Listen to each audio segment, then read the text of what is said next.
Is it? Hello. Is Well, anybody there? hello? I didn't see you there. Huh. All right, I'll be back. Yeah, George will be back. Well, how's it going? Thanks. Hey, Dan's here. Look at that.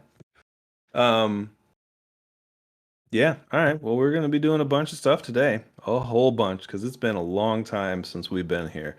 What do we got on the docket? We're gonna start with a couple of trailers, and some old movie reviews. Moon Knight, Witcher, No Time to Die, Boba Fett, Doctor Strange trailer. We got a whole bunch of stuff to go over today. It's gonna be just. We'll try and keep it short for you, but that's definitely not going to happen at all. Um, yeah, how you doing, Dan? Checking in. It's been a minute. Been a minute, dude. Yeah. I'm looking forward to talking about the Fett Man. The Fett. It's I liked it, man. I'm just so happy I liked it. That's good. I don't know. All things Star Wars lately, I'm just kind of like, I don't want to say as bad as Game of Thrones, but it just whenever it comes up, I'm just like, oh right. Nah. See, I'm always of the mind. I'm just like, hey, there's more Star Wars in the world. There's Sure. so I'm just like, cool. There's lightsabers and the Force and jetpacks and bounty hunters. Like, I'm just happy that it exists. You know, Yeah. it's not always the greatest quality. I'll go into this because it's a pre Boba Fett spoiler. Not really, but I never finished Clone Wars. I got like two or three seasons in, maybe. There are so many people popping up from Boba Maybe, Fett. yeah, from maybe that two show. seasons in, and Um, it's good, but like it's hit or miss at moments. You watched all of them. They're Yeah, I don't understand why it's so well revered, overly, but yeah. I will say that it gets progressively better. I could tell. And it like from where you are now, I would say it's close to twice as good, closer to the end. Yeah, I mean, But I do want to watch it. It's just there's so much of it because it's back when each season was like 20 some odd episodes long, and it's like, yeah, they're only 20 minutes or whatever, 22 yeah, minutes, but it's just a lot to really dive into here. But I mean, yeah, we'll watch it, and I do want to watch the Bad Batch. I hear that's pretty good. yeah. Well, they're introduced in Clone Wars. Yeah, we actually watched. I think I saw that episode, and you have like that one clone who's like almost deformed, right? Right. Yeah, I and they're mean, like it's training kind and of. everything. I mean, I remember thinking watching that episode, being like, "This, why isn't this a show?" And Yeah, yeah, here we are. yeah. So, Um, yeah, yeah. I mean, it's good. There's gonna be, God, there's so many spin-offs coming out right now, and we'll get into it in a little bit when George gets back here. But yeah, with everything that started with the Mandalorian, we're gonna get every character is gonna get their own show, pretty much. which we'll get into and talk about and everything. But yeah, while we're waiting, what are you watching nowadays? What are you doing? Anything? Critical Role. Trying to get through it. There's Sure. so much of it. It's really That's good. true. I mean, and now that so I'm watching Vox Machina, and that is out Mm, now mm. on Amazon, the animated version, and it's really hard to not watch that. Even though I think I'm past the point, but there's still so much left, and it's really good, man. It's like in a weird way the purest form of entertainment because you're with this talented bunch of voice actors who are real life friends and have been for many years, and they're all like reacting to things like while they happen, and then they're like, "Oh, okay, oh no, main character, I'll do more voice, blah blah blah," and they're so good, and it's just their reactions to things that are happening are one of their it's so pure, like they're just like kids again, and it's you feel like you're part of something, and it's a great thing. It's so pure, and I love it. There's so much left to go, Yeah, and I want to do these newer ones, and it's like I'm torn. I don't know, yeah, that, but yep. I'm also playing Outer Worlds. Oh Uh, yeah, that was a good which one. which did you play it? I've started it, and then I think something else came out because I was like, "Oh, I'll just play this for a little." That's not a play this for a little while kind of game. Well, it is okay. So it's a Fallout game. I didn't Yeah. know that. Yeah. Like, but it is like definitely a fun Fallout game. Right. It's for. I would say if you had to play a for Fallout me, game, yeah. play. Yeah, it's much more streamlined and this chock full of Firefly references. Yeah, tons of them. Like I was like, there's cows in the in the cargo hold. Right. It's something I want to get into, but I don't have my console or anything right now other than my laptop. So so I've been playing Sims 4 and like I've been Fallout Shelter, just stuff to kill time and like do things like that. I love Fallout Shelter. It's fun.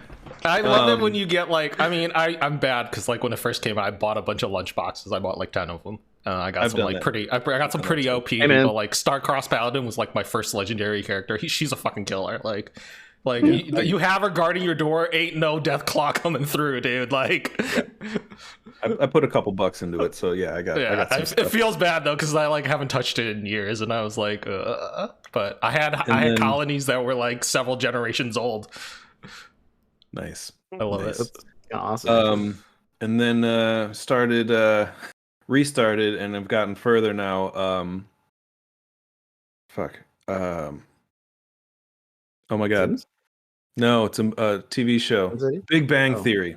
Oh, my condolences. I mean, I enjoy it. It's my kind of humor. There's one character that is just. Isn't Sheldon supposed to be a good show? Well. Young Sheldon? Who? Yeah.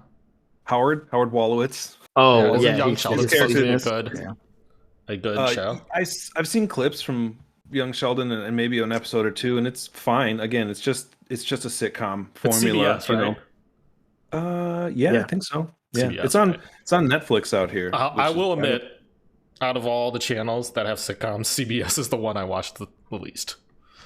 Yeah, probably. CBS sitcoms are a little bit. I don't know.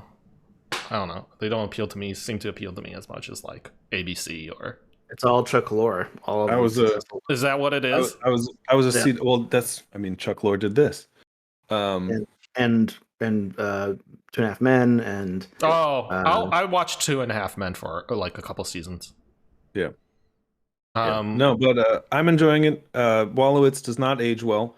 At all. And I'm convinced that Wolowitz exists in this show to make Sheldon look passable, because otherwise you just absolutely would hate Sheldon because he's an asshole the whole time, and then you got this skis bucket coming in, and you're like, just I don't think it was meant that way, and they made it. I think it was more like, this poor nerd, he's doing the best he can. Yeah, but he's trying to be like a manly man. It's like, no, he's a skeezy piece of shit and should be written off, but whatever.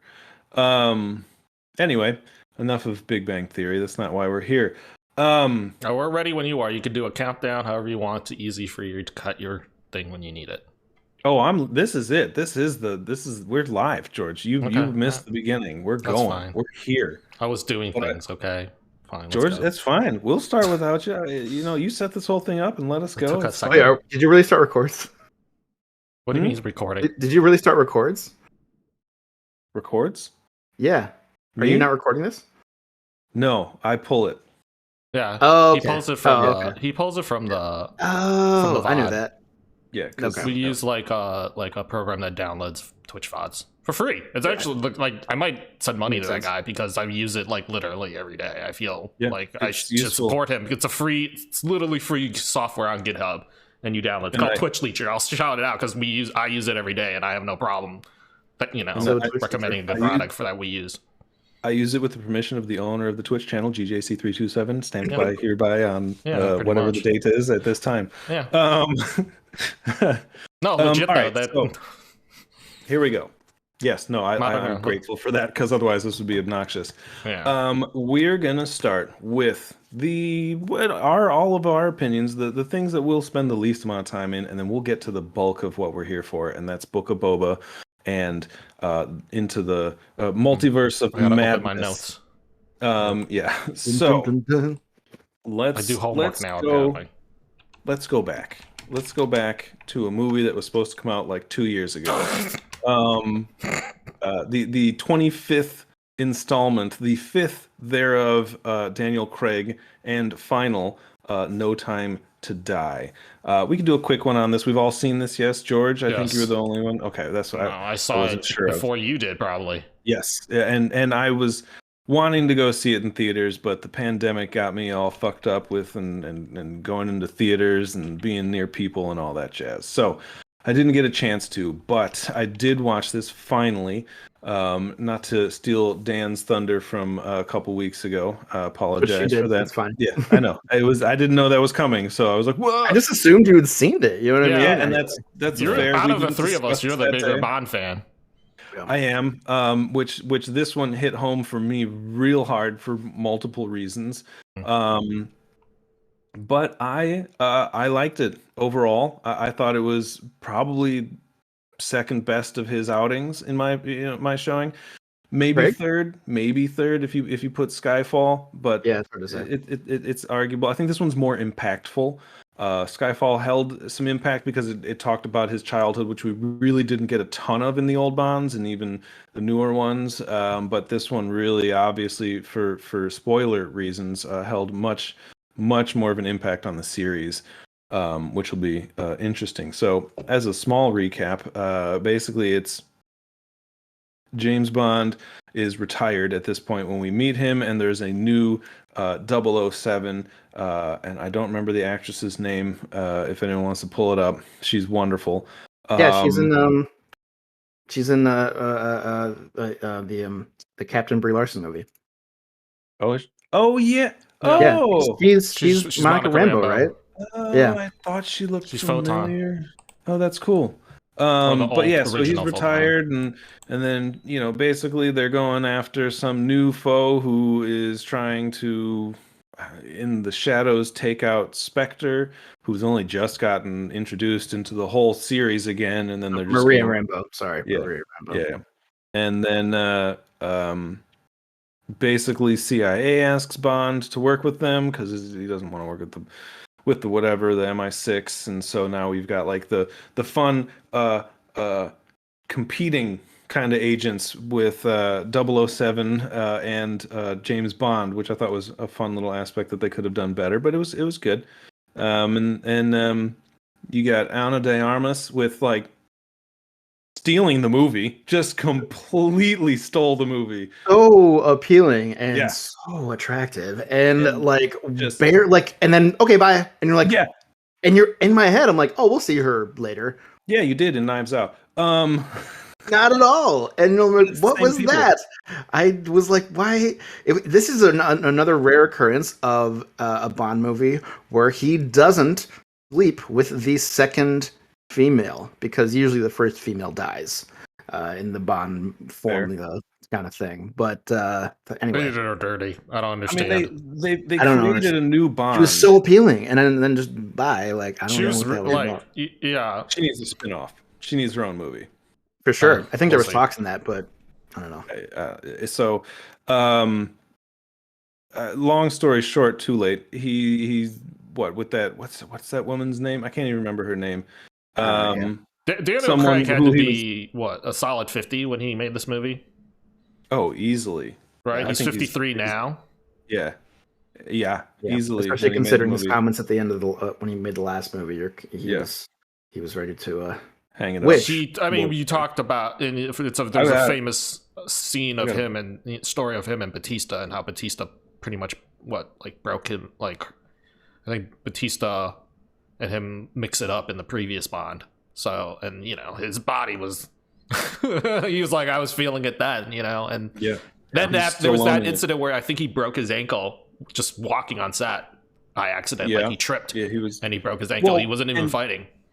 And this one also had a huge filming delay because during one of the stunts, stuntman, I believe, actually died from one of the stunts, and they shut down production for a few months.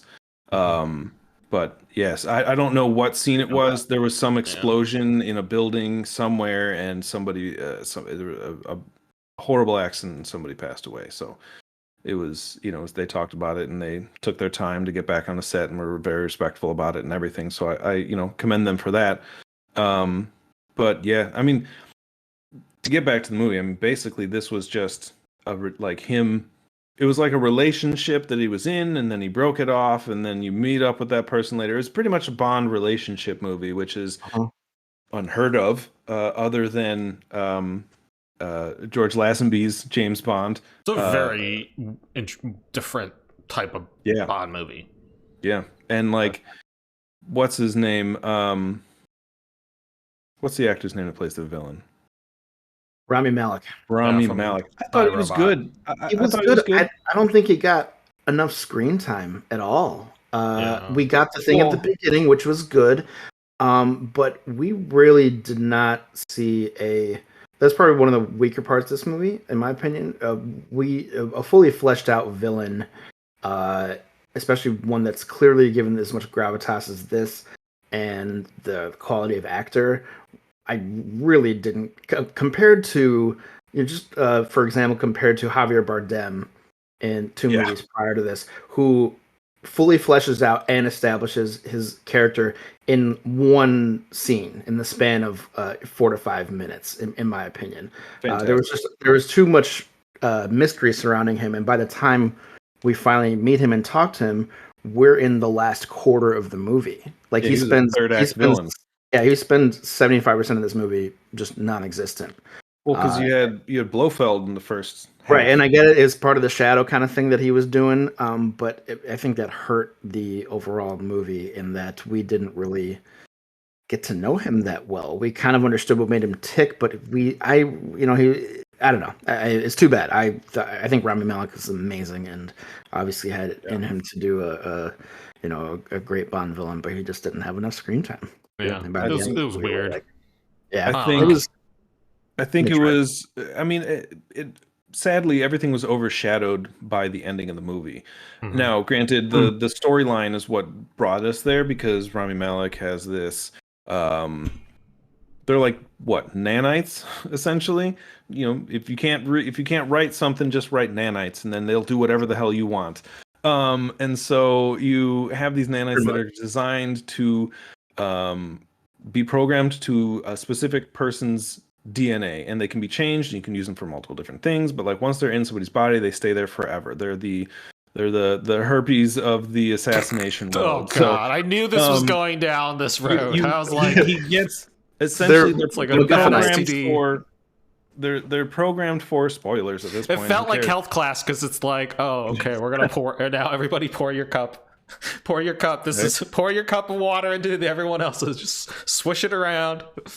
No, it's all in there. But it gets programmed for what we find out is, obviously the person that he has fallen in love with, but who's also had his child, which we find out, there's no, she says it's not your kid. It's 100% his kid. And that was obvious in the very moment, which is just a huge moment in this movie, in this franchise, is that James Bond has a daughter, which is crazy to think. And then, he can't, by the end of this movie, he can't get into physical contact with this woman or his daughter, or they will die because of this nanites thing that are in his body, which gives him the dilemma. I have to open this door, whatever, to allow these missiles to blow up this base. So he's like, screw it, I'll just stay here, because the one thing I want to do with my life, I can't. Which is like a huge moment, because they kill James Bond in a glorious explosion, and you see it. It's not some Kingpin off-camera gunshot. It's this thing hit, this guy's disintegrated, James Bond is dead, which is that's huge for this franchise, that they did this. And now, granted, they've passed on the moniker of 007, which was brilliant. I don't think she needed to give that moniker back to him for the last 35 minutes of the movie, but whatever. She totally didn't, but it was like a respect thing or whatever. Yeah, I get it, and all that, but it was, I mean, that's huge. You kill James Bond, you kill a character that's been around since 1963, never been done before. That's massive. Now, given this is the era of technology and we know things years before they even happen, like they're gonna reboot it.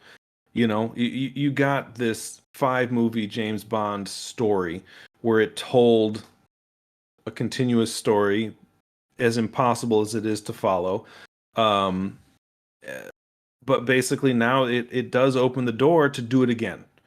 You can reboot it, recast James Bond as a younger person, and put him through another series of movies that tell one long story. Hopefully they've learned their mistakes and fix them and do them again. But there is still talk that they're going to recast somebody named James Bond, whether or not he's 007 or not, but they're still going to do it. Fine. Which is, I think, disappointing in my mind. Why is it disappointing? Because it's like that moment in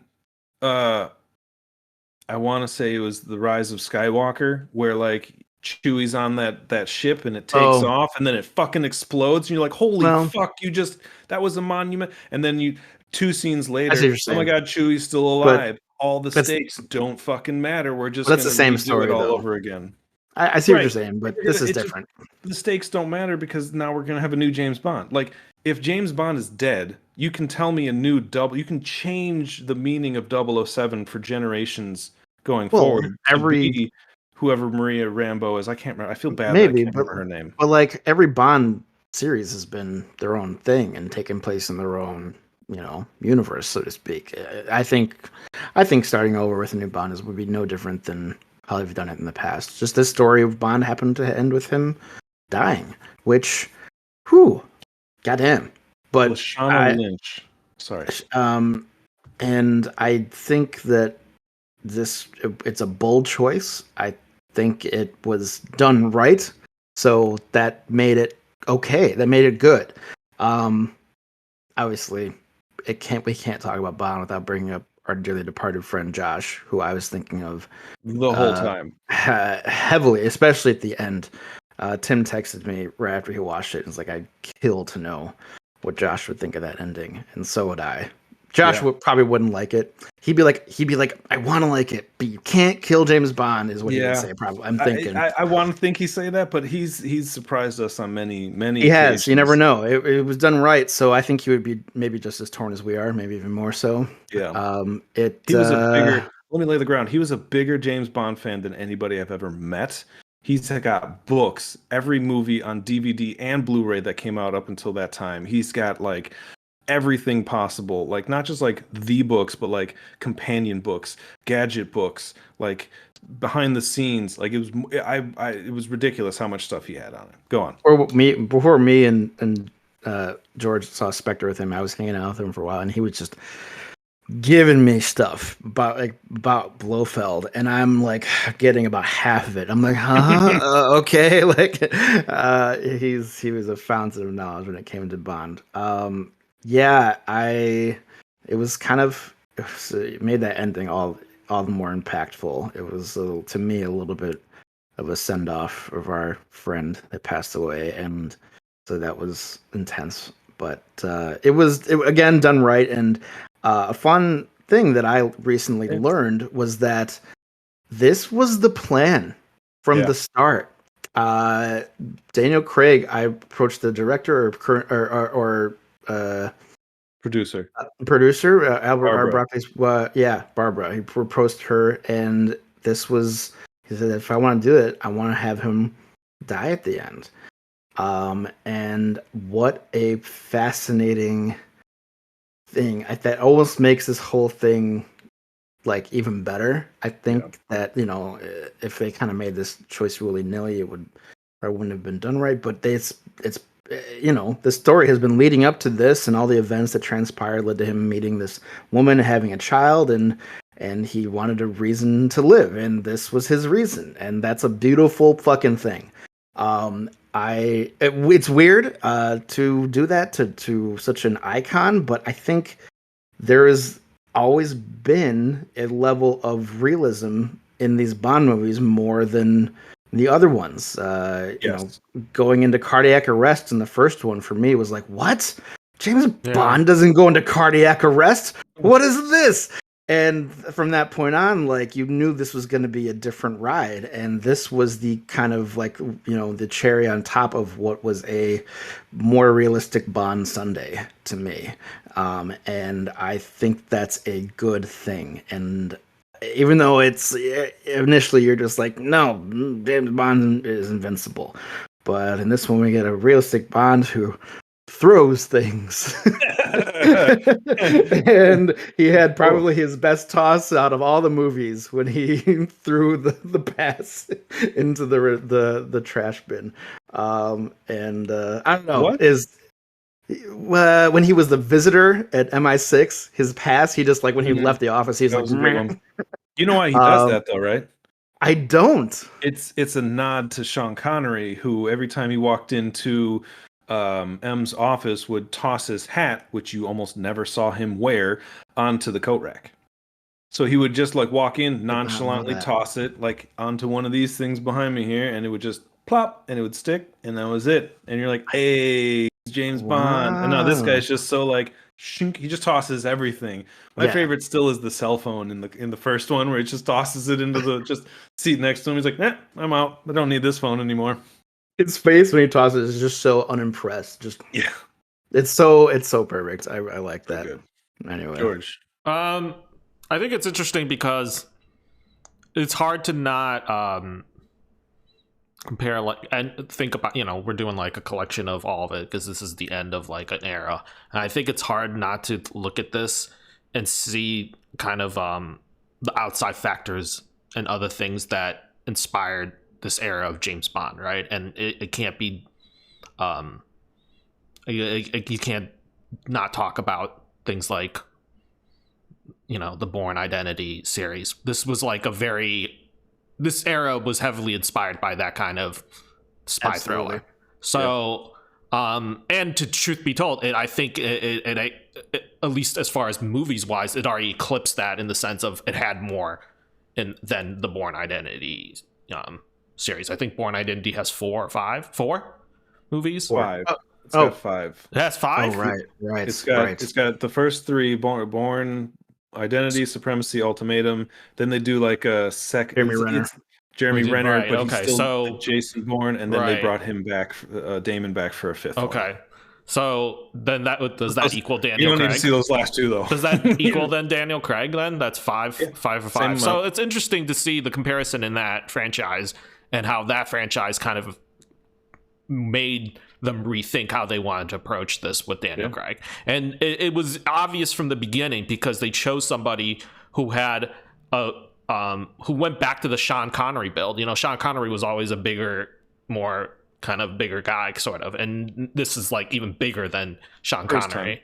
You know what I'm saying? Like he's like, you remember that scene of him walking out of the ocean, and he's just like so much more buff than any Bond that you're used to. He was so jacked, and you were like, okay, this is a more physical, like it just makes sense. None of those other Bonds look like they could do that stuff. Exactly. He's a more physical Bond than you've ever seen, and I think that's largely inspired by a lot of outside factors. And it's interesting to see kind of a more hardcore modern take on what and maybe even more realistic in some ways than as far as action wise than some of the pretty things we might have been more used to when we were younger with like Pierce Brosnan and even Connery. You know what I'm saying? Brosnan didn't have the over the top, right? And and the part of it is the joy of that it is over the top. But I think I will say, just a side note, I will say one of my favorite games that I've ever played was a James Bond film with Daniel Craig in it. I think there's a really weird one. I forgot which one it was. What? Yeah, there was a 2-player. You're not gonna say GoldenEye? No, not GoldenEye. Yes, of course, obviously, but there was actually a fun game that we used to play that was a Daniel Craig video game. I forgot what it was. I think it had spider things in it. Maybe it was Daniel Craig. Might have been Pierce Brosnan. I don't remember, but it was a long time ago. But anyways, aside from all that, I think in many ways this Bond had to force you to reject a lot of the preconceived notions that you had as to and be willing to accept that this has like this is just a brand new character. Like, yes, the names are the same, but like he's not the same.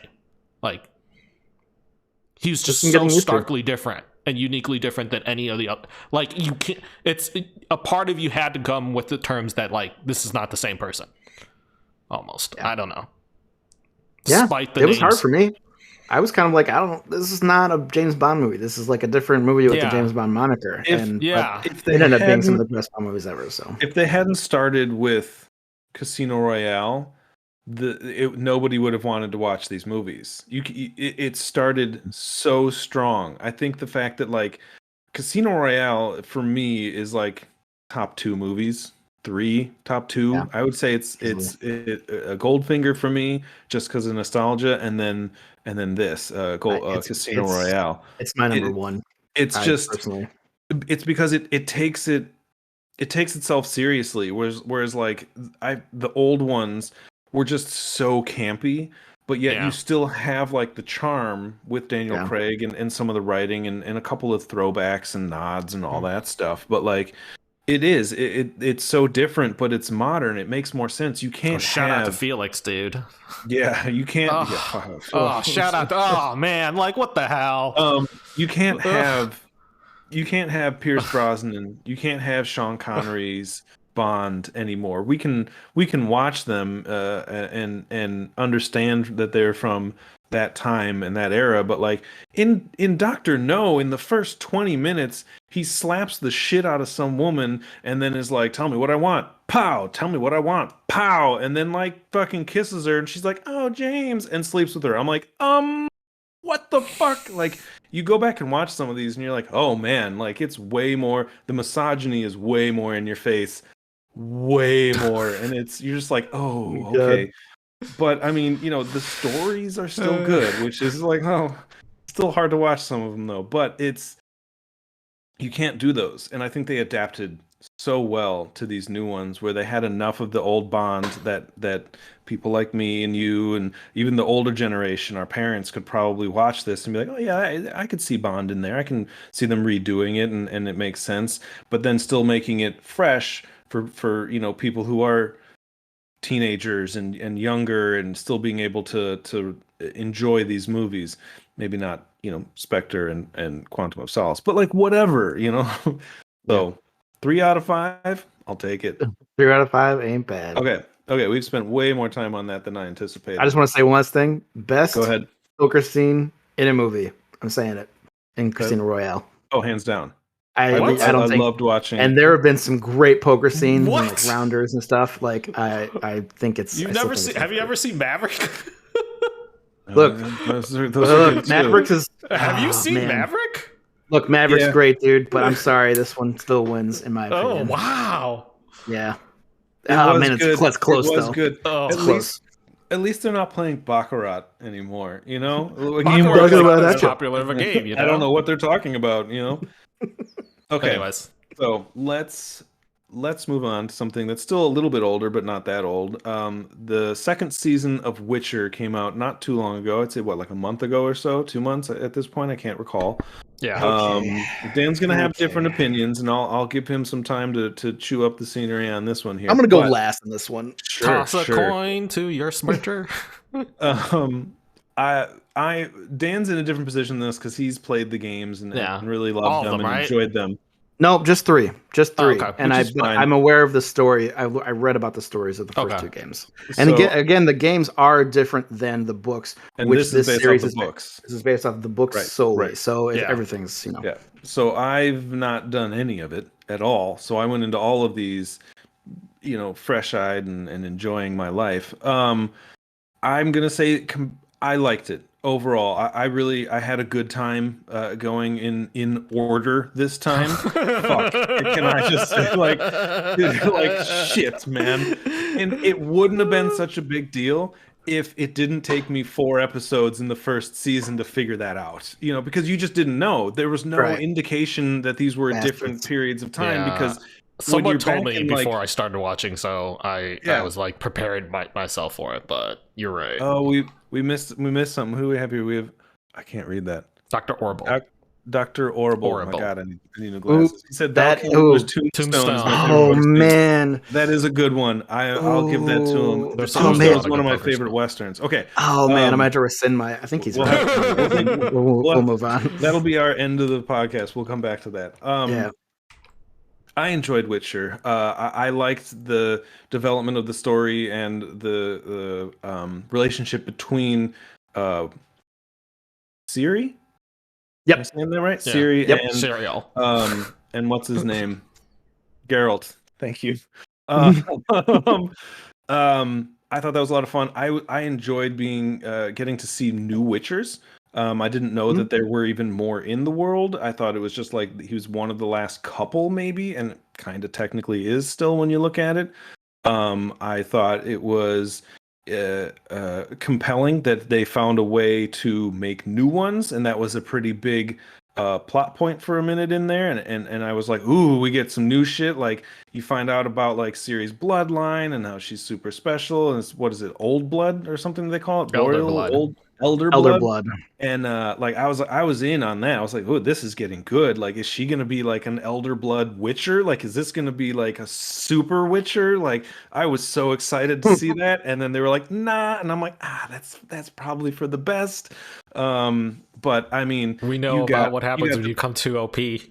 Right, you got they push you out and don't you don't show up. You only show up when like you need to destroy a battleship. Yeah. But like you got the Baba Yaga throughout, like the whole thing. Baba Yaga. I mean that's exactly what it is. Baba Yaga. That's so funny. I never thought of that. It's 100%. It's an old witch banished to a cabin in the woods in an alternate dimension that you can't get to. Changes everything. Yaga. That's so funny. I thought that Yennefer's storyline was great. I wish that it was a little quicker for her to get her magic back. I would have liked to have seen her do more with that, or do a little bit more to learn something other than her magic. It was a lot of pining for magic from her. And I get it, and it's good character, and it made it a little bit more satisfying at the end. But again, it's just one of those like last 10 minutes, hey, everything's fine again. You're like, eh. But for me, storytelling, acting, I like that he got to do a little bit more than just fuck. Like he had some more lines, he had a little bit more character growth, and he's supposed to still be stoic, and you can still have that, but yet there's still like a heart to him. I'm super excited for the next series. I can't say I'm overly excited for their prequel spin-off, whatever it is they're doing. They're doing something that was at the end of it. They had a trailer for it at the end of it was like an end credit scene or some shit. I think. Yeah, it was. It looked all right, but I mean, overall, I enjoyed it. It's in I like that it's lighter than like Game of Thrones. It's a little bit more fun and entertaining, and so I'm not sitting there like I've just invested 10 years of my life watching this show. It better be good at the end, and then have it let you down. Like if it lets me down at the end, I'm like, it's still fun. I'm enjoying myself. So yeah, that's pretty much my short take on Witcher season 2. I liked the new Witcher, which I tried to not spoil, but almost kind of spoiled for Dan, but backtracked and kind of worked on it. And I think it was good that you didn't. I don't know. We were talking. I don't remember. Exact. Good. Perfect. I think it's something with Vesemir, but it's all right. Yeah. And I was like, yeah, Vesemir's cool. And you're like, what? I'm like, no, the animated. Yeah. So, but I liked it. I'm excited for more. I just want more. I just want more Henry Cavill in my life. Just overall. Have you ever watched The Tudors? No, but I don't think I'm going to go back and do that either. He's in it. I know he is. He's the only he's the only character that's in it the whole entire time, aside from the lead. And what's her name? Marjorie Natalie Dormer. Natalie Dormer's in it. Marjorie Tyrell. Of course. Tyrell. That's like a big start. Thanks. Yeah, George, you're up. Dan's going last. He's saving opinions. I mean, I will say that Yeah, I'll agree that it's nice that it's in order this time. I think it's definitely made it more easy to swallow. It's great to fill in a lot of the backstory about just who Siri is, and then also get to see how she kind of fits in his world, and like him with his family and how that's like, because here's someone who you felt like had no real emotional attachments to people in general, let alone, the only one that seems like he ever had any feelings for was Yennefer, and then of course Yesker, who's kind of his friend but sort of also kind of like that little brother that annoys the shit out of him. Shout out to Yesker, who had maybe one of the most epic introductions like I've seen for a season. Somebody who you're like, oh, I haven't seen him for a couple episodes. Is he like okay? True. Where is he? And then comes out and it's just like you hear him singing it and you're like, you hear him before he even comes on screen, and she's like, who?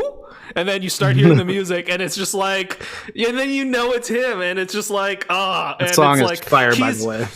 Yeah, and he's like in his prime. He is like, he has become genuinely a bona fide star, which is pretty much everything that he wanted in his career. But ironically, he's fucking miserable, right? He is just downright miserable, kind of, to an extent. He had all the success that he ever wanted, but he's miserable because he doesn't have his best friend.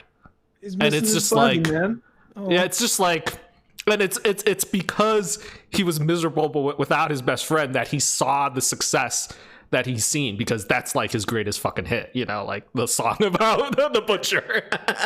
Burn, butcher, burn, like, I don't know. It's just like, I like his prison song, I think, a little bit more. The prison song with the mice. Dude, that was good. With the mice. Dude, I swear to God, dude. I kind of, oh my God, he annoys me a little bit. Emo, and then you're like, yeah, saving grace. Dude, oh man, I will say, of course, it's incredibly difficult because again, ensemble cast, but there's like a lot of side stories that you're just like falling to the sides, like what the fuck is going on with these crazy assassins, and like what the hell is this elf boy trying to do, and then like what is going on with the elf side of the story, because you're introducing a whole entire line of other characters and there's that one elf guy that Yesker and like freaking and Geralt ran into a while back, and now there's like a song about him too running into that, but now he's like with this chick and they got this baby that they never had babies. It's just like, ooh, that scene was there's a lot of other stuff that they kind of threw at you. Holy and shit. I understand why they saved it for this season, but also like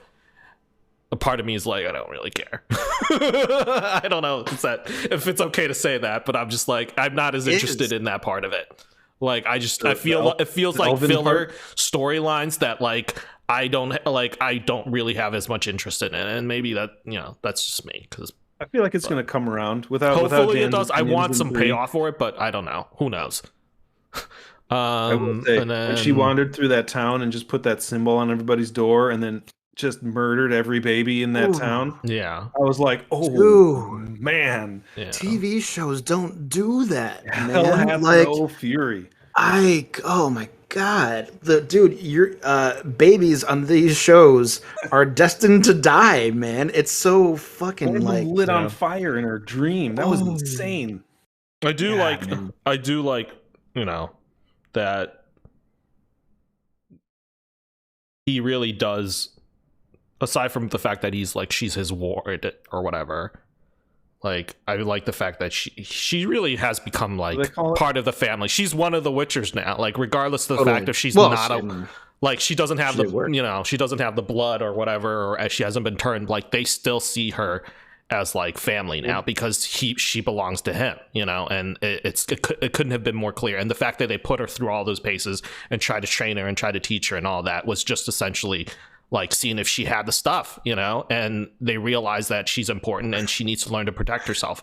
And I think they really did a good job of like establishing that she's now one of them and she's family now. And that's very rare for someone like him and them in general. So yeah, I love that whole montage of just like training with them, just training her on the world's easiest ninja warrior course. Yeah, I know.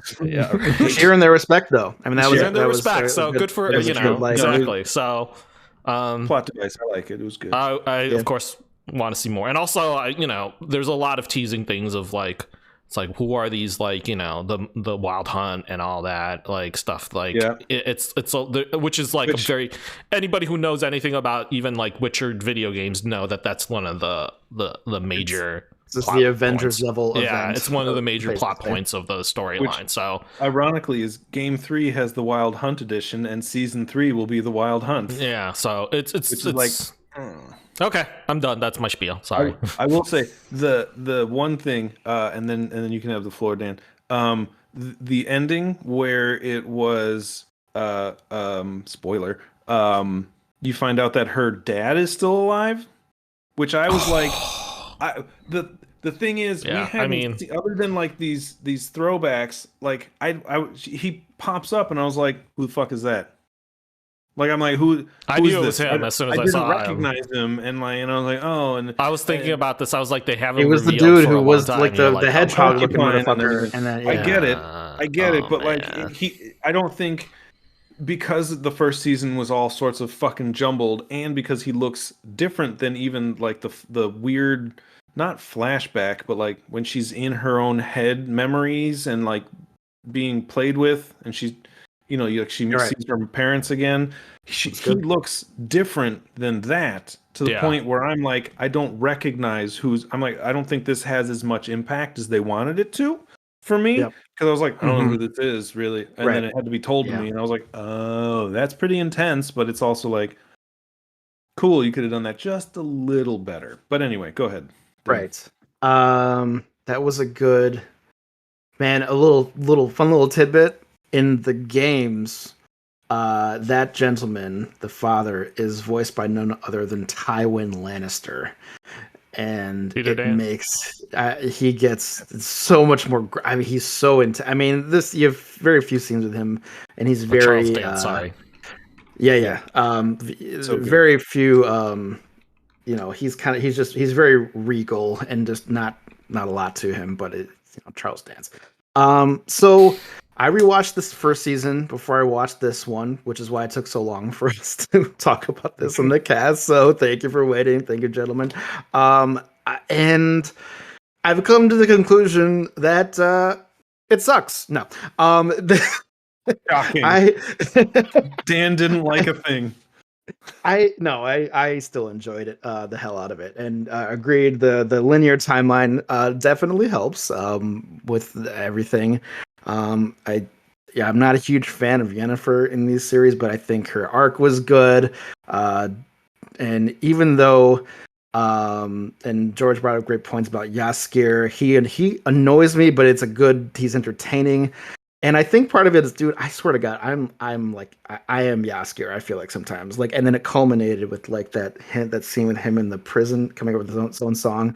That happened to me, dude. Like long time ago, I spent the night in jail. I spent the night in jail for like in the drunk tank when I was like in college, and I was literally whistling, and some dude comes in and is like, "Sergeant says, longer you whistle, longer you stay." And I'm like, Jesus, this is vivid. But you're rambling. I think that these two series and these two seasons are suffering from the Game of Thrones final season kind of pandemic, in that they're trying to do too much in such a small amount of episodes. We don't have time for important moments to resonate or land. I love the episodes where they're like, where stuff isn't happening, where like he like has to hunt a monster or has to hang out somewhere and talk to, like, that doesn't happen. Things are literally moving too fast for these characters to like appreciate what's even like, everyone's just being dragged in multiple directions. Oh, I gotta be here, I gotta be there, because only 8 episodes. There's a lot of lore, and I feel that it ultimately the show is suffering because of it. It still is good. Obviously, Henry Cavill, fucking top tier. God, he is so good. And the fact that he's a fan of the games and is basically doing an impression of the voice actor from the games and killing it and nailing it is even better. And I liked Vesemir. He's a little bit more, at least from what I've experienced in the game, he's a much more, and George will know who I'm referencing, he's a little more Deckard Cain, like, stay a while and listen, like, kind of, like talking like that. And he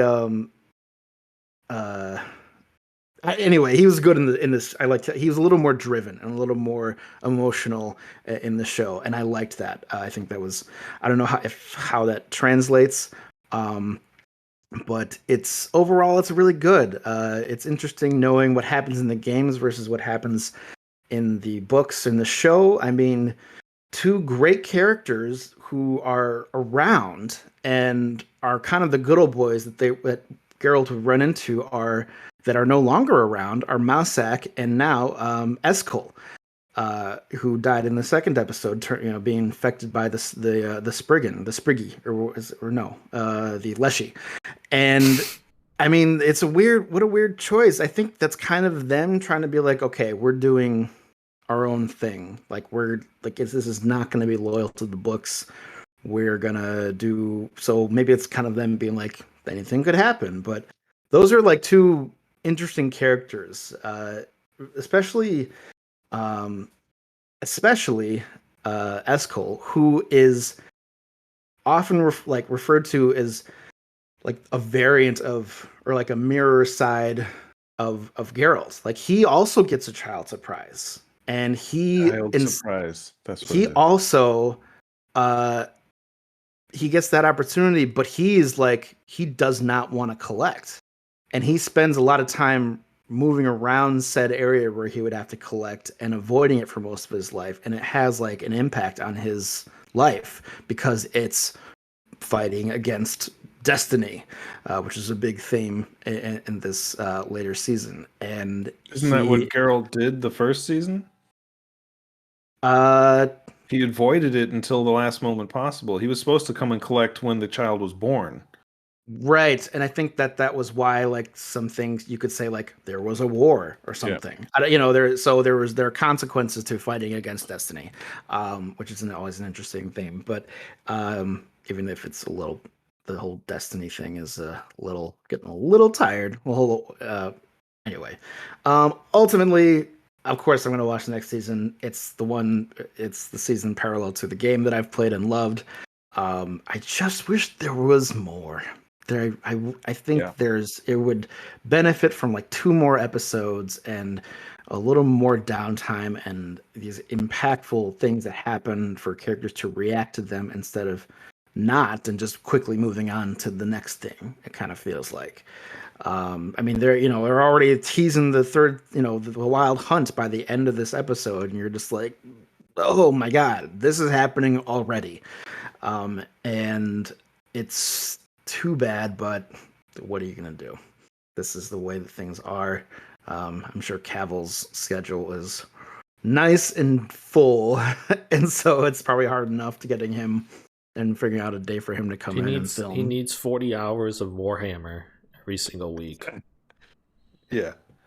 Man, I'm just upset that, like, Dan's right. Like, there's not enough time. And I don't think that's just in this show. I think that's in TV in general. Everybody's attention span is so short now because there's so many different places you can get your programming from. You can get Netflix, Disney, HBO. You can get, you can do like everything. There's a billion different ways to watch something, so you have to hold someone's attention for 7, 8, 9 episodes, and that's it, and that's all you can ask for. So they're cramming all these things in, and it's affecting every show out there. There's Game of Thrones being the prime example. They started off with like 12, 13, 14 episodes, and by the end of it was 6, and you're like, what the hell? Like the first couple seasons, 10 episodes a season, actually.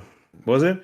Yeah, but still, but you cut 4 episodes out of there. Like you're just getting shorter and shorter. Like you go back. It happened with the Expanse too. Far.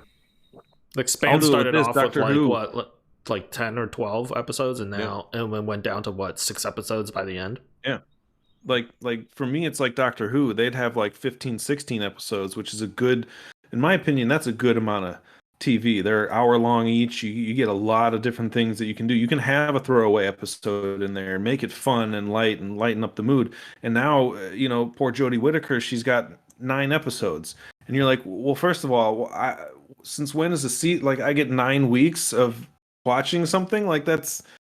I feel ripped off. I'm like, suddenly it's over. I just got invested. And it's the same kind of thing that's happening here with this and everything. So you're not wrong. It definitely, there was a lot that's happened. So much that like I forgot half of what George said. And I was like, oh shit, yeah, that's right. All that happened. I forgot. Like the elves, like I forgot about them entirely. So, it's, and also, in my opinion, the next thing we're going to talk about suffers from that as well.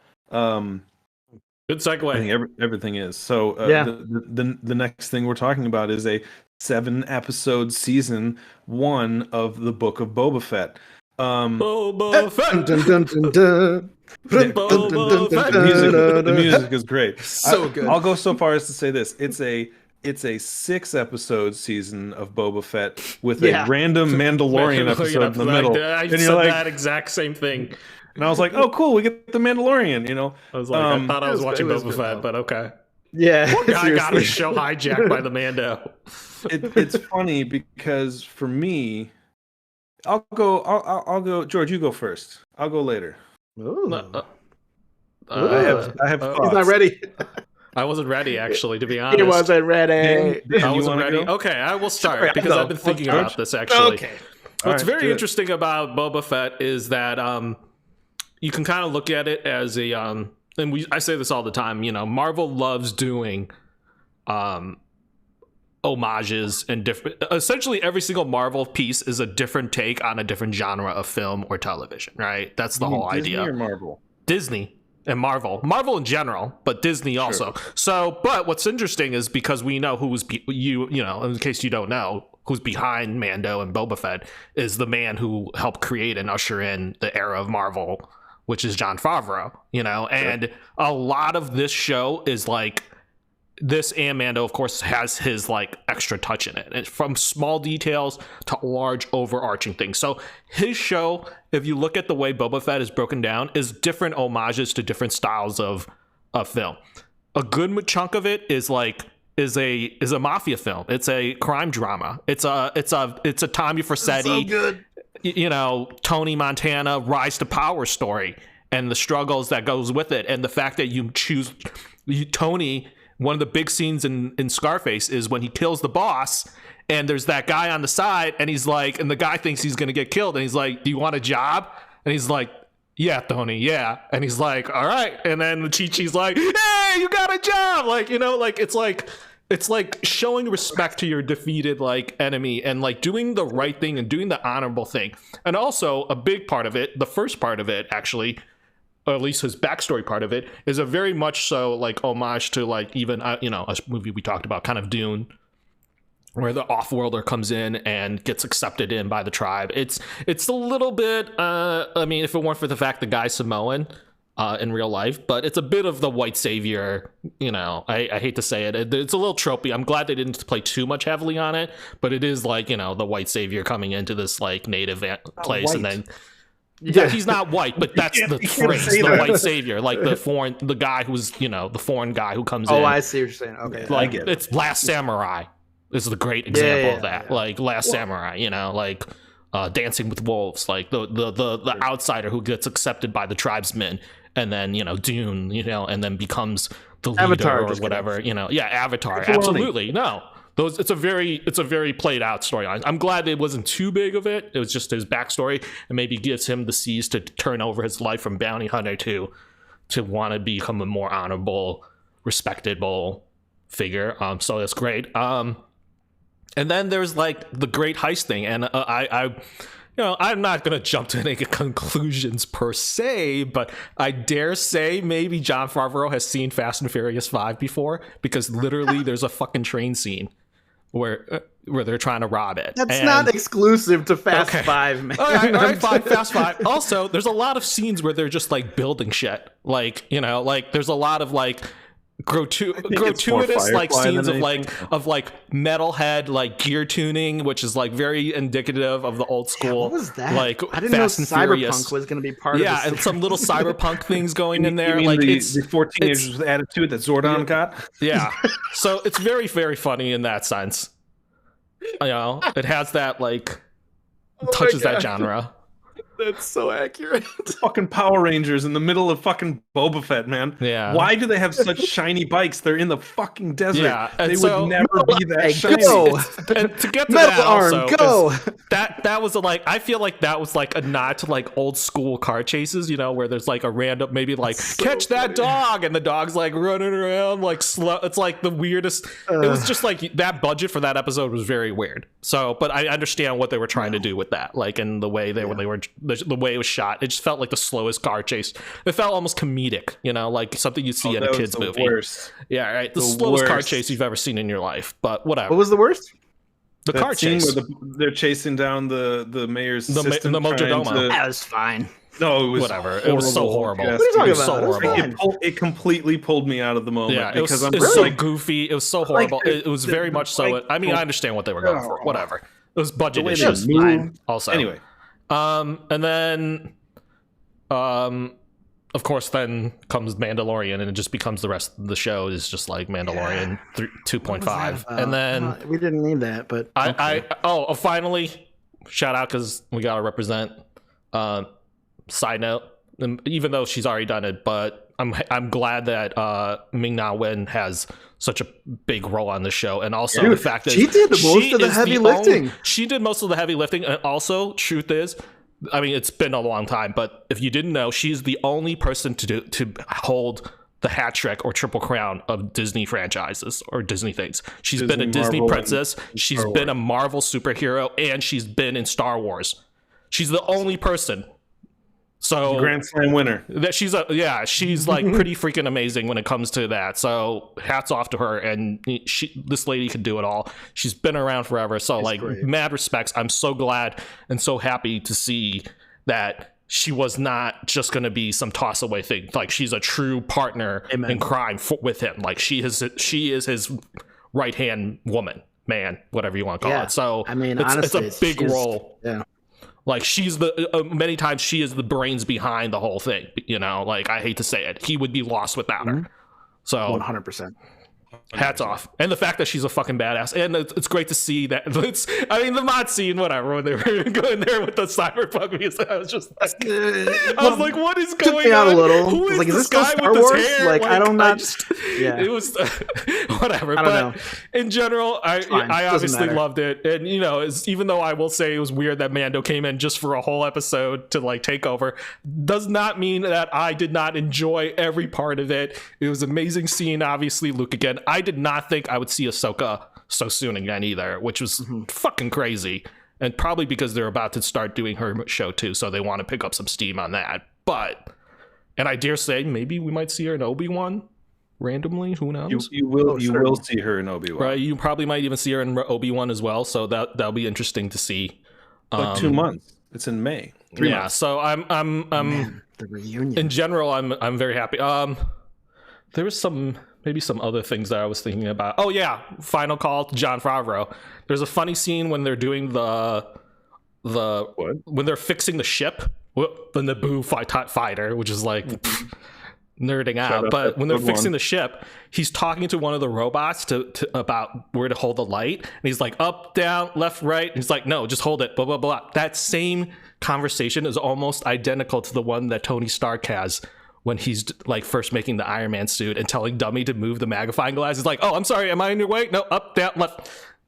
Jon Favreau. Like, that's almost like scene for scene, like the same like conversation that he's having with a robot. So I love it. Like, you could see him in there, and of course Dave Filoni's beloved characters coming back is a big thing too. So that's my spiel about Boba Fett. Yeah.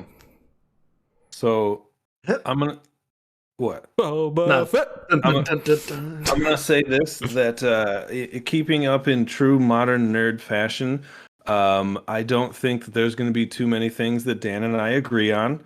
Going forward, I was not the biggest fan of this show. No, damn it! Of course. I enjoyed it, and it ended strong, which saved it for me. I liked the latter half. The first 2 episodes, to me, I almost stopped watching. What? It was boring. I didn't care. I was like, there's nothing. I just don't care. Like it was cool that they gave us the behind, like how he got how out he of survived. the You mean? Sarlacc pit. I was like, that's fucking awesome. I wanted a little bit more. It was just real slow. I got that he was gonna be this kind of crime boss, but like for a crime boss, he's the worst fucking crime boss I've ever seen. He didn't do anything. Fennec Shan did. It was the Fennec Shan show. George is 100% right. Like if Fennec wasn't around, Boba would have been pushed out of power a long time before that. And it bothered me. It bothered me quite a bit because you're given this. Well, he's put in a very weak position in every fight that he's in until the end. In every one he's in, and unless when he doesn't have his armor on, he wins. But when he has his armor on, he's getting his ass kicked the whole time. And it's kind of like, why is there this juxtaposition? You build up this guy and he's this great fighter with this weapon and he's a great shot, and then like he gets his ass kicked by a couple of guys with a shield, where Fennec is standing and kicking ass the whole time. And it just, and then you bring in the those pig cards come and save the day. Things. Yeah, and the pig cards. Oh, the Robo people came in and kind of like that. Those characters were some of the worst characters I've seen in TV history, and they were bad. They were very bad actors. Their lines were terrible, and it pulled me out. You got these shiny new bright things on the screen, and then you're in the desert. Where's the rust? Yeah, like it doesn't make sense. So there was too much happening that pulled me away from it. Overall, like the story, yeah, I'm gonna come back. I'm gonna watch another one, and it's not the worst show ever. I had a good time overall going through it. But if it was like, I would. The Mandalorian is what I want out of a Boba Fett TV show. The Mandalorian has these cool, crazy adventures. He's a fucking bounty hunter for Boba Fett, the bounty hunter that for the last 40 years. Everyone's like, Boba Fett's a bounty hunter. He's a badass. He's got these crazy adventures. We see literally none of them. And you get him in a Bacta tank for a quarter of the show and doing a couple of bad deals with some people that is going to completely go behind his back and double time him. Like it just didn't. A lot of it didn't land for me, and believe that this was a character that like should be in charge of all of these things. Does he put together a kind of a decent crew at the end? The fucking Santo, the Wookiee, the Kersentian, or whatever his long ass name is. Cool character, super cool. I love that he got to ride that fucking Rancor at the end too. That was fucking badass. That whole thing, yeah, Danny Trejo was just a really random character to come in. I think after about, let me see it here. I think episode 4, I think really is where it kind of started to kind of pick up pace for me, and I really enjoyed the show after that. But like, it just, the first 2 or 3 episodes, I really was like, meh. And then you've got this intriguing character with the that I thought could have been interesting going forward, with the owner of that bar, that kind of fancy, kind of high class bar that you just fucking blew up. Kill. Sanctuary. That was pretty much just to introduce. Like later, I think in the episode, I think it's the same episode that you get Cad Bane. Yeah. Mm-hmm. And I'm like, who's created by Dave Filoni. Just, I guess it wasn't him. He wasn't the one that did it. It was the fish people that did it that I thought was fish people. I don't know their names. The Pikes. And and racist, they're interesting. Yeah. It's spelled exactly the same. But did it grow on me as it went on? Yes. And by the end, I really enjoyed the last couple of episodes. I was excited when Mandalorian came in. I was like, cool, we're going to get some like adventure and like something will happen. And not a whole lot happened, but I love the character of the Mandalorian more than I like the Boba Fett character that they've put in front of me. Because it's just not Boba Fett anymore for me. I'm going to be one of those Star Wars fans where I'm like, I wanted Boba Fett, and instead I got Sloba Fett, who's just kind of doing deals and being an old man. And I think it could have been done better. You know, like you give us like historically, everything's been a sci-fi western since episode 3 or 4, 5, and 6, and it was that, but it just I don't know. It didn't do it for me as much as I wanted it to. By the end, I enjoyed it. Like I said, I liked the Cad Bane brought in. It was really random that there was a whole episode dedicated to Mando, and pretty much just to kind of explain how the Darksaber worked for anyone who didn't watch the Clone Wars, because I didn't really get around to it. Explicitly explained in the Clone Wars, because the whole weight of it, and that was kind of really brushed over in the Clone Wars. Yeah. So I think that was a first for everyone. Yeah. So I thought that's pretty much why that episode existed, and to set up the next season of Mandalorian so that they can. Which that whole the whole choice to me was weird for that in that they gave Baby Yoda Grogu that choice. He's like, oh, he's with the Jedi. You spent a whole season getting him to be with the Jedi and doing all of that. Well, I mean, in like 25 minutes. The story of, I mean, the title of The Mandalorian is not, I mean, it's not just about it's Old Man Logan. It's not just Din Djarin. It's Wolverine. It's the same thing. He is like the Mandalorian is both Mando and both Grogu. Like that samurai. Yeah, and I get it. Like that's the dynamic. You're not going to have a show without him. Like, let's be honest. Yeah, but. I don't know. I wanted, and it's me. I wanted something different out of it, and I should have known better because it is what it is. It's a. What did you want out of it? I wanted the Mandalorian out of it. I wanted a bounty hunter. But I wanted. That is stupid. Why? He's not the Mandalorian. Yeah, he's much older, and his objective is completely different from the Mandalorian. Yeah, it's just you finally get Boba Fett, this character that's been immortalized as like a badass bounty hunter, and you don't get a badass bounty hunter anymore. Okay. And so it's expectations for me, and that was my own fault and my own problem to deal with, because I knew going into it was the Book of Boba Fett where he's taking over what Jabba the Hutt did.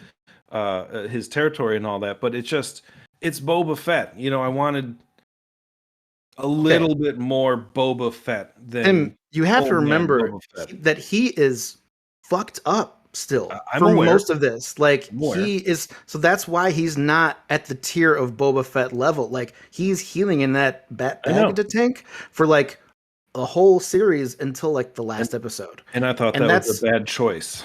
That's what I'm complaining about. It's like I didn't want a broken. But that was interesting. I thought that added a new layer to like his struggles. We can't just have like awesome Boba Fett come in and start poning face. Like, what the fuck would that be? We have an arc of him learning how to build himself back up into a position that he wants to be in, and that is far more interesting. But then, like at the end, he was like, "I don't even want to be in this position anymore." Like, I think this is the thing is because I think like Dan and I have both watched Clone Wars. And I think a good portion of it is that, like, I mean, from what we know about canon and stuff like that, Clone Wars is canon, like the cartoon. So, like, we've seen Boba Fett as a child actually in Clone Wars. Mm-hmm. Him and Cad Bane's relationship is extensive, and like, there's a huge history between it. Cad took Boba under his wing to teach him how to become a bounty hunter. And became part of the crew. So, like, I think, in many ways, like. That's the decision as to why they didn't make a Boba Fett bounty hunter story, is because like we've kind of seen his misadventures as a youth, and also as kind of before that as a villain, So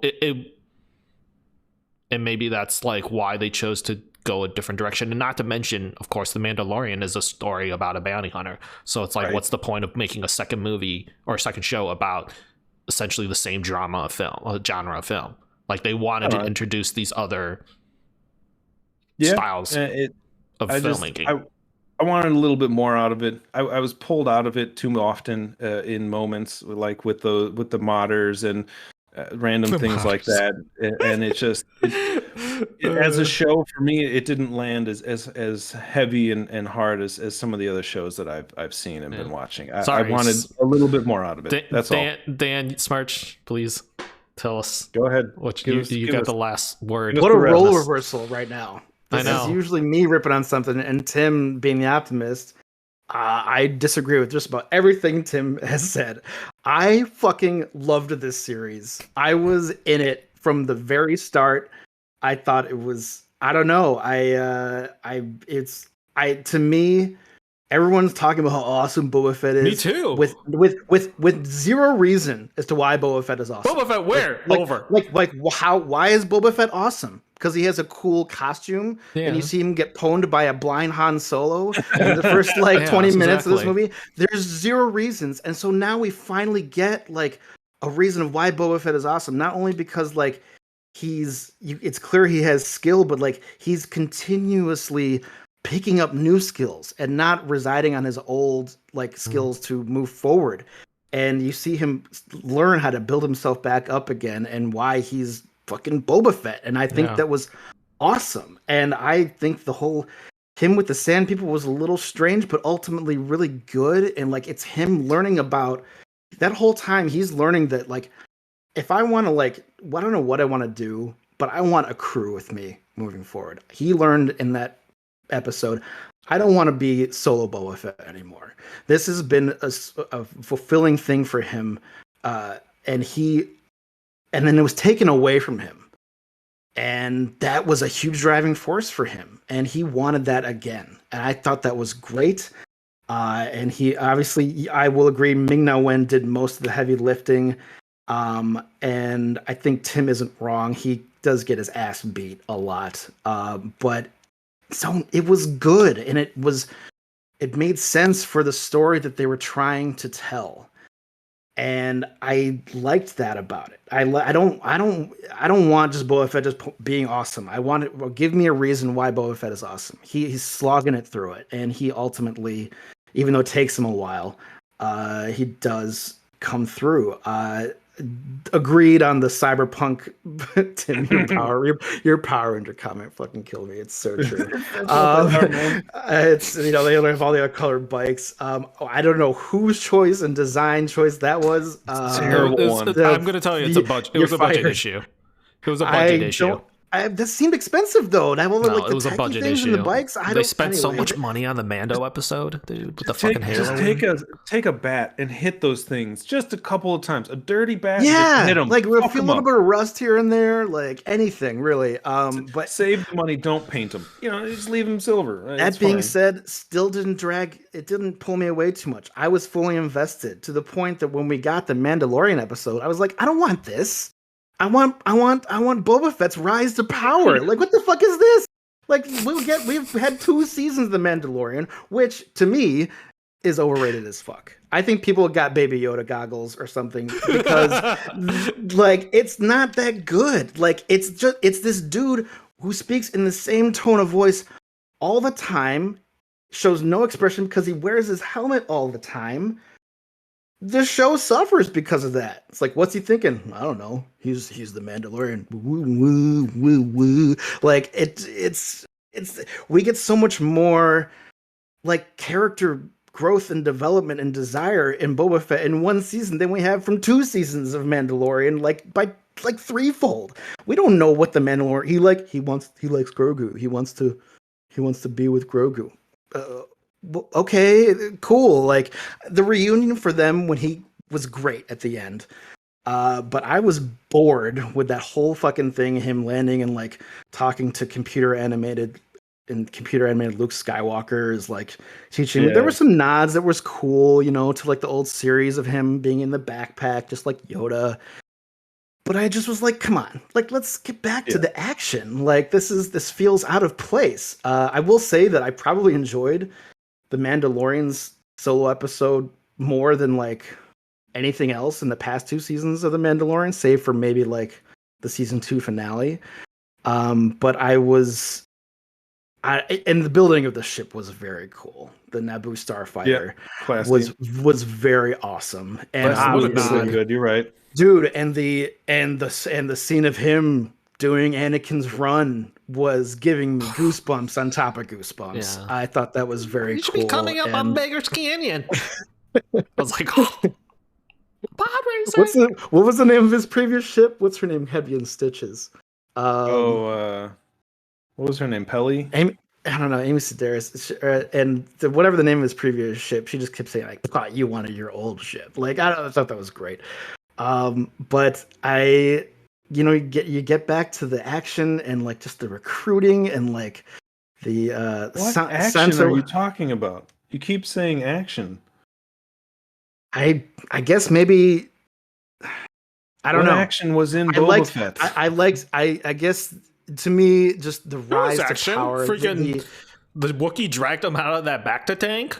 That was good. I mean, that was good, except for the Power Rangers don't know how to fight. Yeah, that's fine. I mean, I think it was more. You're right. You're not wrong, Tim. I think just like the mafia style rise to power of Boba Fett was. I was a junkie for it, and I looked forward to seeing what's he gonna do next. Like I was in, and Razor it Crest. Culminated. Razor Crest. Razor Crest. I just thought of it. Razor Crest. I think Razor Crest. Well, the Razor Crest was nice because in my head, I'm like, if I'm going on these long adventures, like I want to stretch my legs a little, walk around. To pee, bounty hunter, I need somewhere to put my bounty. You know? He's gonna be sticking it in that back with Baby Grogu. Baby Grogu's gonna be like holding onto this bounty's head, like keeping him asleep. All right, sure.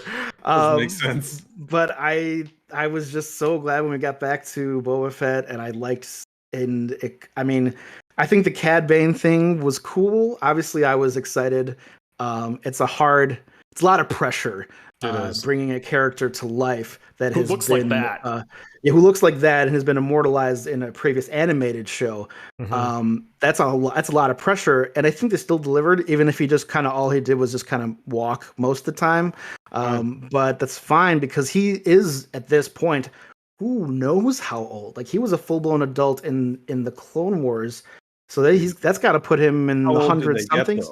I don't know. We know nothing. We've never seen that's a why single. It's funny when Boba's like, like old man. Yeah, he calls him an old man, because it's like, but I'm like, that's old.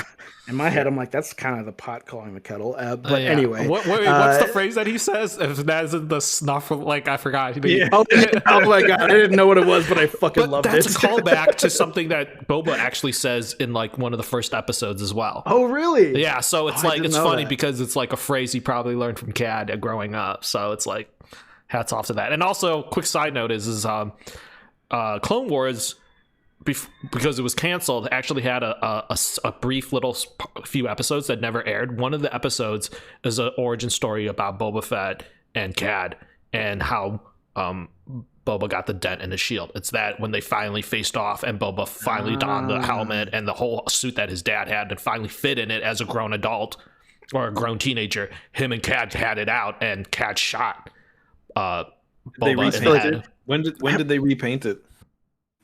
When did they repaint what? Jango Fett's suit? Because Jango Fett was blue. This is green. Yeah, maybe. It looks like they might have repainted it as soon as he donned it. But either way, the dent in Boba's head is supposed to, and Boba's helmet is supposed to be from Cad. And actually, the way they left it in the unaired episode is that you don't quite know what happened to Cad.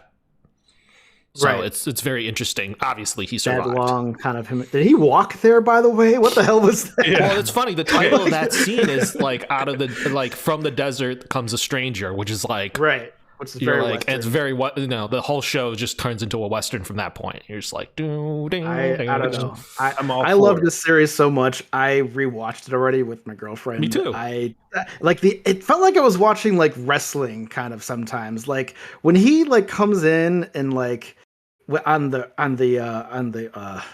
big, what's the thing? The big thing. Rides. The Rancor. Thank you. I was just like, I don't know. He had a finisher. That Rancor had a finisher. It was like, he was like, finish him. Your soul.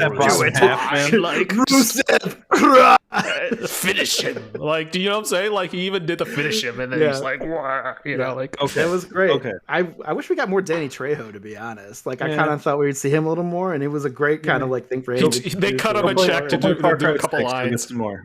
I don't know. Anyway, I think it all ended up pretty nicely, and it's clear that we're not going to get any more Boba Fett really. That he'll just show up in other maybe Mandalorian episodes, which is a little sad. We're going to get more Boba. You think that, like Boba Fett shows? Yeah. Shout out also to Cobb Vane. I think Cobb Vane will probably play a larger role in Cobb Vane.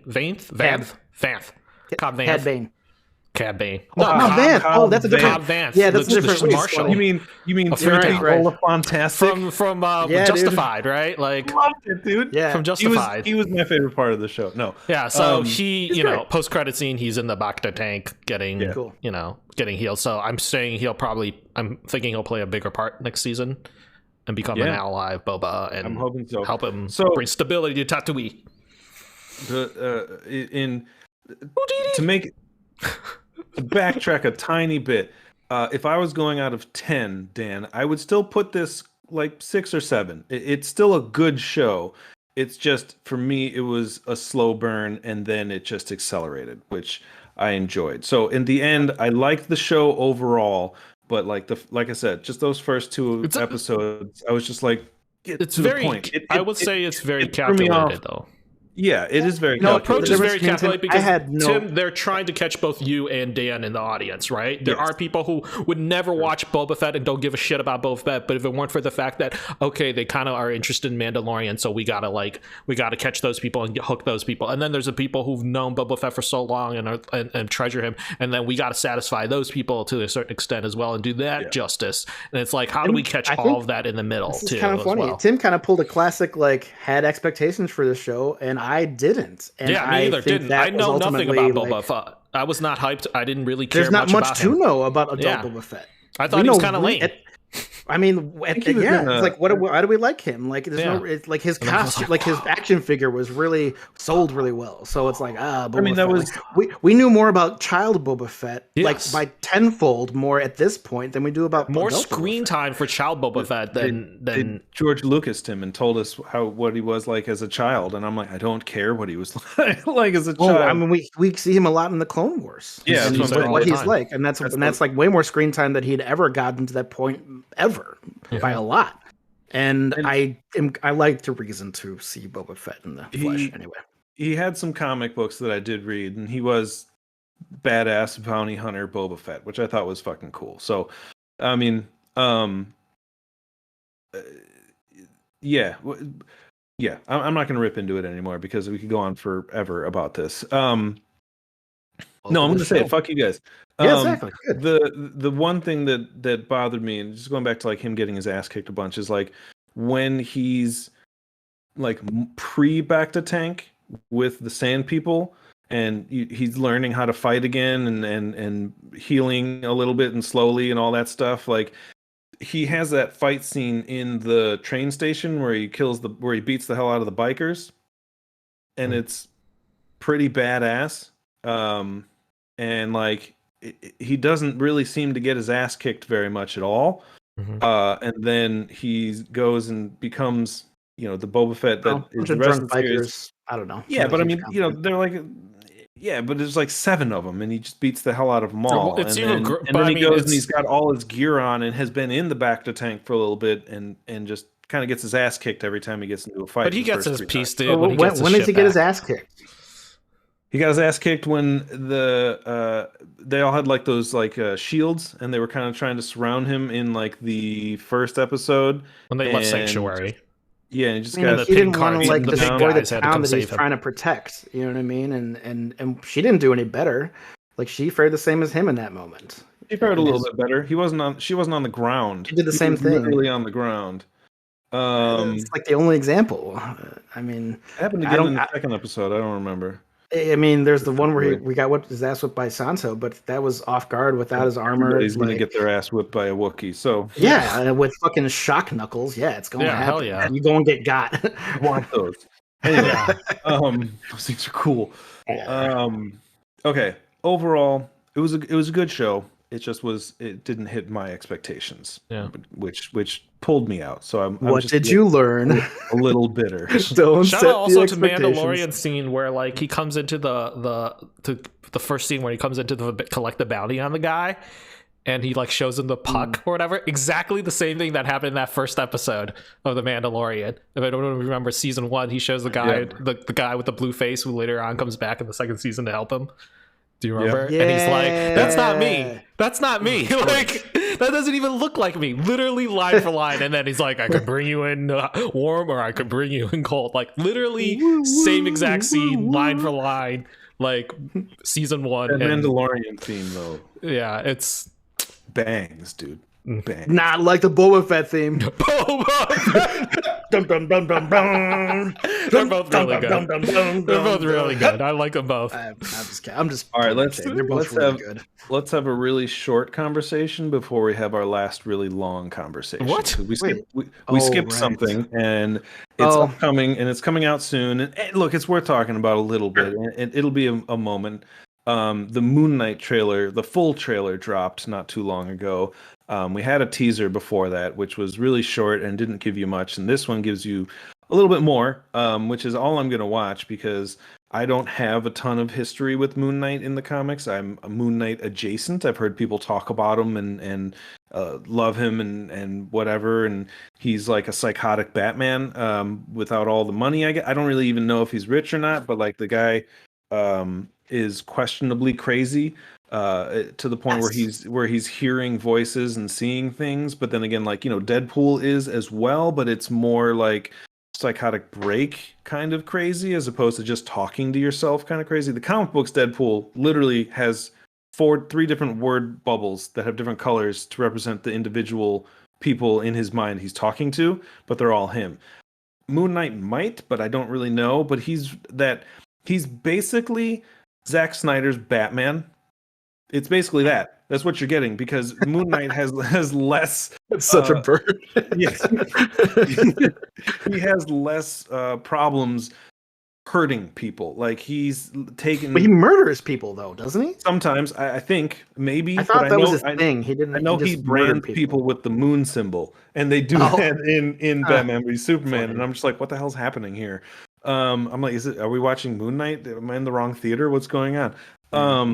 But I mean, Oscar Isaac looks fantastic. The costume looks fantastic. The action looks great. I saw it once. I might watch it again just to get a little bit more feel for what happened in the trailer. But it looks cool. You know, I don't know a lot about the story or plot or what the hell's going to happen, but sign me up. You know, here's my money. I'm gonna watch it. Yeah. Thoughts, George? Coolest costume ever. Right. All I'm gonna say is I thought this was like Moon Knight was like not him, but like kind of like an alter ego or not alter personality. Like it's not even him. It's like the Moon Knight is separate from him. In any case, from what I understood, the Moon Knight murders people left and right, like no problem. And I personally am looking forward to that. What a nice change of pace. Like, give me a protagonist that murders people for fucking sake. I'm so tired of people I'm not gonna kill people. Like, it makes me hurt. Like, all right, cool. Like, I get it. Like, that is important. But like, I don't think he's gonna kill people. No, God damn it, dude! It's Disney. I know, but like, come on, man! Like, you don't gotta do it all visceral. Like, just like, oh, he's dead. Just give me verbal confirmation. But I don't. Anyway, I'm not gonna. Well, if that's the case, that's too bad. But I was just looking forward to a protagonist that just kills people. I'm so tired of people not. Letting. Anyway, that's it. That's all. You are not going to be happy with this piece of news that I'm about to give you if you haven't read it already. They are. They're doing a Punisher through MCU, but it's not going to be. He was already doing that thing at the end of like that second season. He was not killing people, right? Like, or was he? I didn't finish it. But he didn't finish the Punisher. No, but he was murdering the shit out of people the first 5 episodes. So I don't know. You gotta finish that second season, man. That's a good season of television. I don't know. I couldn't tell you what caused me to stop. I was fully in it, but something happened and I stopped watching. Not because I didn't like it. I was 100% in that show. I just never finished it. But you're gonna get it. It's a different. I'm not surprised, but still, I was. Which was like it's a different Kingpin. It was. Actually, they're gonna. They talked about that too. He's gonna be like we knew. I mean, like, how are they going to do Deadpool then? The whole reason for Deadpool's success was that he was like rated R, killing people. He's going to be rated R and killing people, but because he's been grandfathered in, they're not going to start anything off with that kind of thing. Is that what I'm understanding? Oh no, it's John Bernthal. They're bringing John. I know Bernthal back, but I mean, he's like, obviously not going to be killing people. Like, he might, but it's going to just be you're going to be like, oh, this is an MCU treatment to like the grittiest character from the Marvel universe. And so I'm not eyes heavily. Yeah, I mean, I couldn't agree with you more. For once, Dan and I are on the same page. Hey, I don't want to. If it's not that, I don't want it. I was really excited. I thought we were really going to see eye to eye on Boba Fett, and I was all excited. That's funny. I love it. I love that you guys swapped. It's got the weird. It did. And this has nothing to do with the story. This has to do with the visuals. To me, at moments, it had the Thor effect, where in the first Thor movie, the Warriors 3 and Lady Sif come down, and they're wandering through the town. It's like fish out of water, New Mexico, and they're in this like perfectly preserved, almost plasticky looking thing. Almost, it was plasticky. Yeah, walking around in America, and I'm like that. Doesn't something it looked like budget cosplay photoshopped it onto no, and I'm like, we agree on that. I don't those guys were out of but place. that happened to me, not just with not as much, but mostly a lot with those four teenagers with attitude. The mods. Other parts of it, I just wanted it a little bit. It was bright. I wanted just dim it. This is the fucking why desert, are these dude. things like what magical oil are they in case rocking? you didn't know, there's two suns on Tatooine, okay? Just saying. Maybe in another universe, bad segue, they would have. Looks like it's going to be a blue better. harvest. So let's talk about another. We didn't let George say anything about Moon Knight. George doesn't have anything to say. Yeah, all right, cool. Sounds good. Give a shit about That's Moon good. Knight. Let's move on. I don't care. Oh, I'm excited! Yay! Looks cool. Okay, all right. Here we go. Perfect. There, I said it. Hydrate. Okay, so a major. We've all seen the. I saw the first trailer for this, and I really didn't want to. And then this is because this is the second trailer, right? So yes. The first one was like a teaser. This one was a trailer. That wasn't. The first thing wasn't. Oh yeah, I guess they did release it as something. So yeah, because they had the trailer. They released it after Spider-Man. Right. I forgot about that. We had that. So Doctor Strange: Multiverse of Madness, and when I saw that, I was like, let's do this thing, hardcore. Let's do this thing, and they gave us more of the exact same stuff. Different scenes, but they gave us more of the same feel for this trailer. But they gave us like one moment that I literally was watching and hit pause, rewound it, did the little slide around the bottom, hit play again, and I went, is that fucking Patrick Stewart? And it's fucking Patrick Stewart. So I recognize that voice anywhere. I've seen a bunch of other articles talking about like Deadpool's going to be in the Multiverse of Madness because there's like someone freeze framed like a piece of glass and it's like a reflection that looks like a red and black suit with like his eyes on it. And I'm like, I don't give a fuck about that. Like, of all the things that they're going to rant about, why are you not talking about the Marvel's iteration of the Illuminati, which is just like they pulled the strings behind so many different things throughout the Marvel comic book universe that the implications of this is ridiculous. Had this come just post Avengers, this would have been like, oh my God. And they could still do this with them pulling all these strings, but like everything from Secret Wars to Planet Hulk to like all these different events that took place because the Illuminati, who, for anybody who is not as familiar with the comic books, consists of Tony Stark, which is going to be an interesting one. We'll talk about that in a minute. Reed Richards, Professor Xavier, Dr. Doom sometimes, Black Bolt, and Namor, who we knew Namor was coming because of the Fantastic Four, because they're very entwined. At one point, Sue's almost married to him and becomes the queen of the sea and blah, blah, blah, blah, blah, blah, blah. But he was rumored to already appear in the Fantastic Four movie, which I believe they've started filming already because it was taking place in Australia alongside. He's going to be in Guardians. He'll probably be in this. No, he'll probably be in Black Panther too.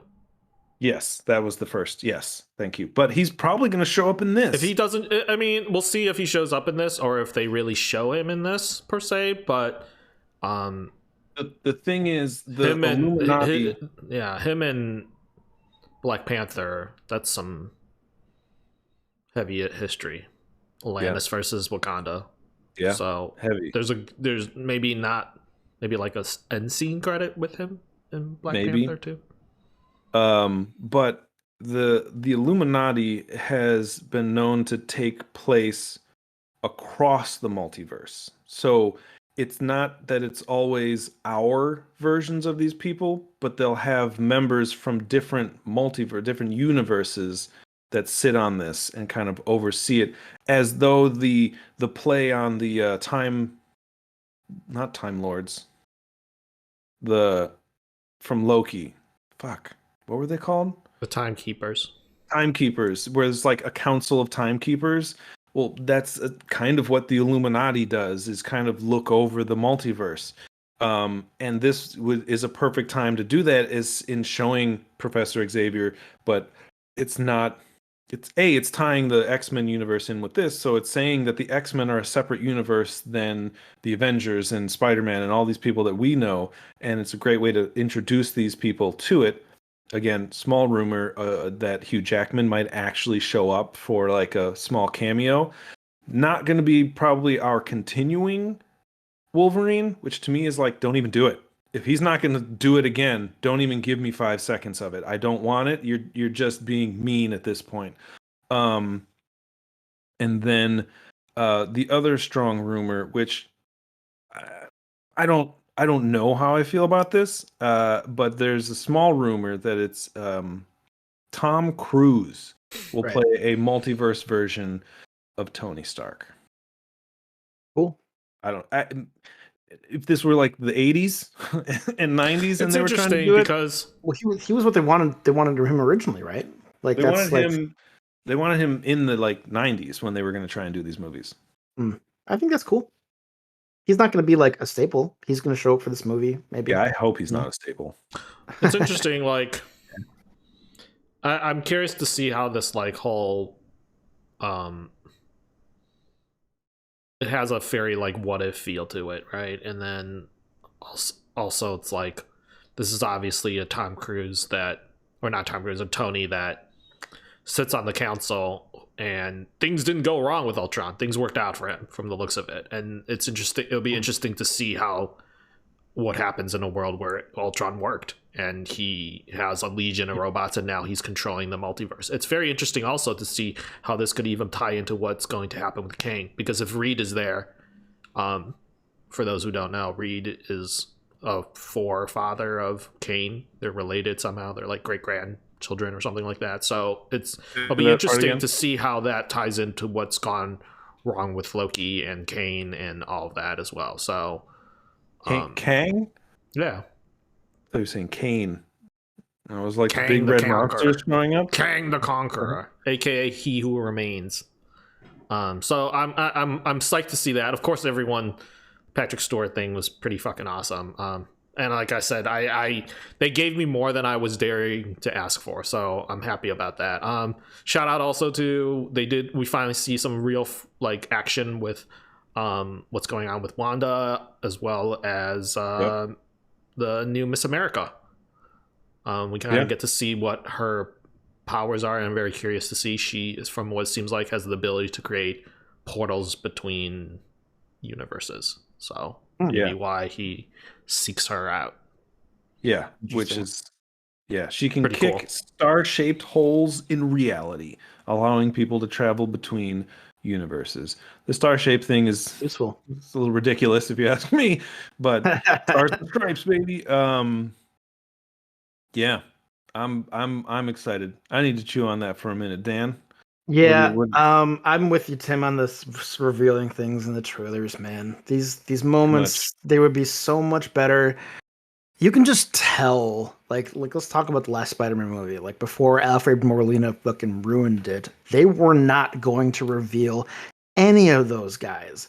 And that moment when you just see the arms coming on the highway was supposed to be like, holy shit, here we go. This is still the beginning of the movie, and here is Dr. Octavius in the flesh, played by Alfred Molina. And I don't want to say we were robbed of it because we still got that moment in the trailer, which was obviously amazing.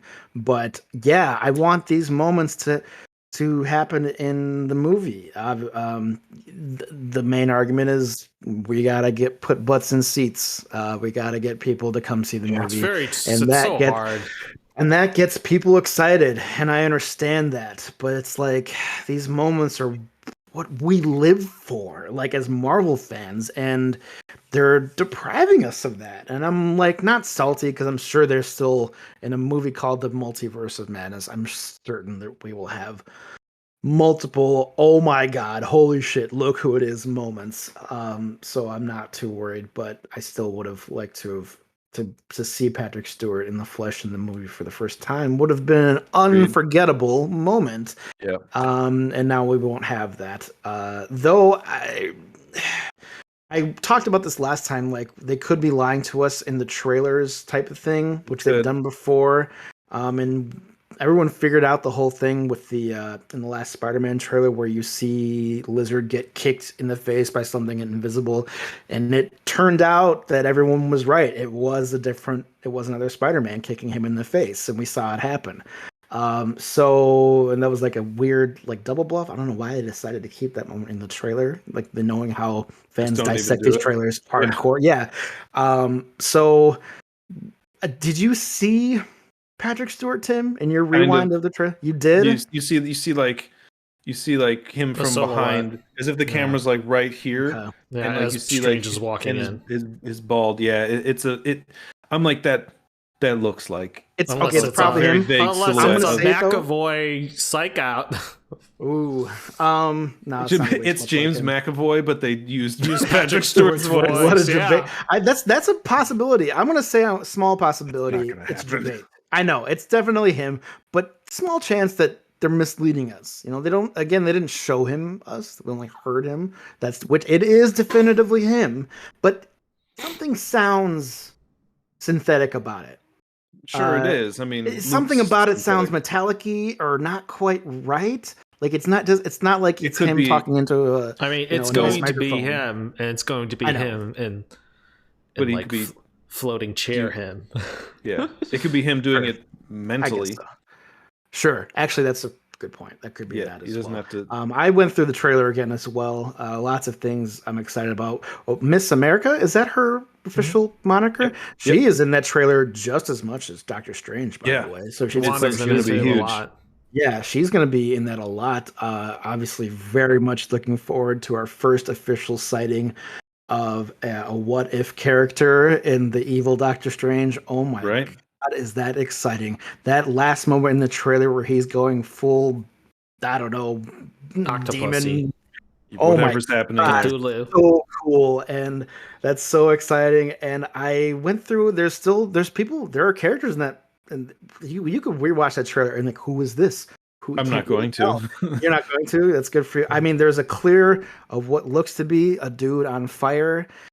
It's not quite Human Torch, a complete flame head to toe. But you're gonna get all these cameos, and this is. It's exciting. I don't know if that's him, but if it is, that's cool. It's God, what a nerdgasm! Fucking Marvel redefining. We saw 2 Wandas, which is very interesting. I didn't catch that. You see 2 Wandas. One Wanda who's in the full getup, and one who's like crazy looking blood-covered face Wanda. It seems like the one beneath her wasn't aware of her. It seemed like he was like visiting of memory or something. But it's 2 Wandas in a scene together, so. Okay. But what has me not intrigued, I understand what they're doing, because when you look at Phase 4 so far, it hasn't been an overwhelming success. You know, you've got technically Black Widow, but it shouldn't count. It wasn't but a success. It wasn't. No, but I mean, like, it shouldn't count as Phase 4 because it's a prequel, and so that is annoying. But yes, you got Black Widow, you got Shang-Chi, which did very well, which I rewatched recently. Still very good. I enjoyed that movie. A little too much CGI at the end, but no surprise there. It's a Marvel movie. You've got one of the worst ones they've done to date, unfortunately, from Academy Award winning director Chloe Zhao in The Eternals, which was just no. And then you've got what they're trying to do is capture that moment that they caught during a pandemic with Spider-Man. It made $1 billion right when we thought the world was never going to go back to watching movies in theaters. Spider-Man proves us wrong. That everyone is like, I will go do this thing for Spider-Man. I will watch this and give you all of my money multiple times and go see this movie. And I think that was like a perfect window because of like the Omicron and all that stuff. You know, it was right when it was like kind of like you've got a window. It's not super huge, but it's about to be super big wave of Omicron. Dude, it was already huge. We just didn't know it, dude. But it's slowed down and it picks up. So I think there was like a perfect I dare say Spider-Man might have been a super spreader event. It probably got a lot of. It probably no, like I shit you not. It probably gave me COVID. Yeah. I wouldn't be surprised. Everyone probably got it.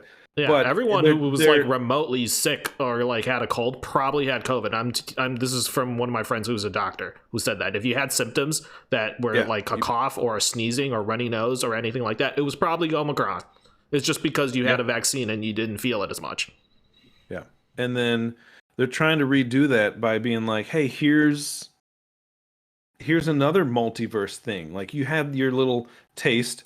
With your nostalgia multiverse, now you're going to have your a future planning multiverse because that's what it is. You've got your nostalgia verse and now your future verse. I think to say that Phase 4 has been bad or not as good, I can understand, but to say that it was bad is doing a service to what they've been putting on Disney Plus because that played a really, really large part. It's true. They are part of Phase Disney 4. Plus, the series that are on Disney Plus is largely successful. Thanks greatly to kicking it off with fucking Loki.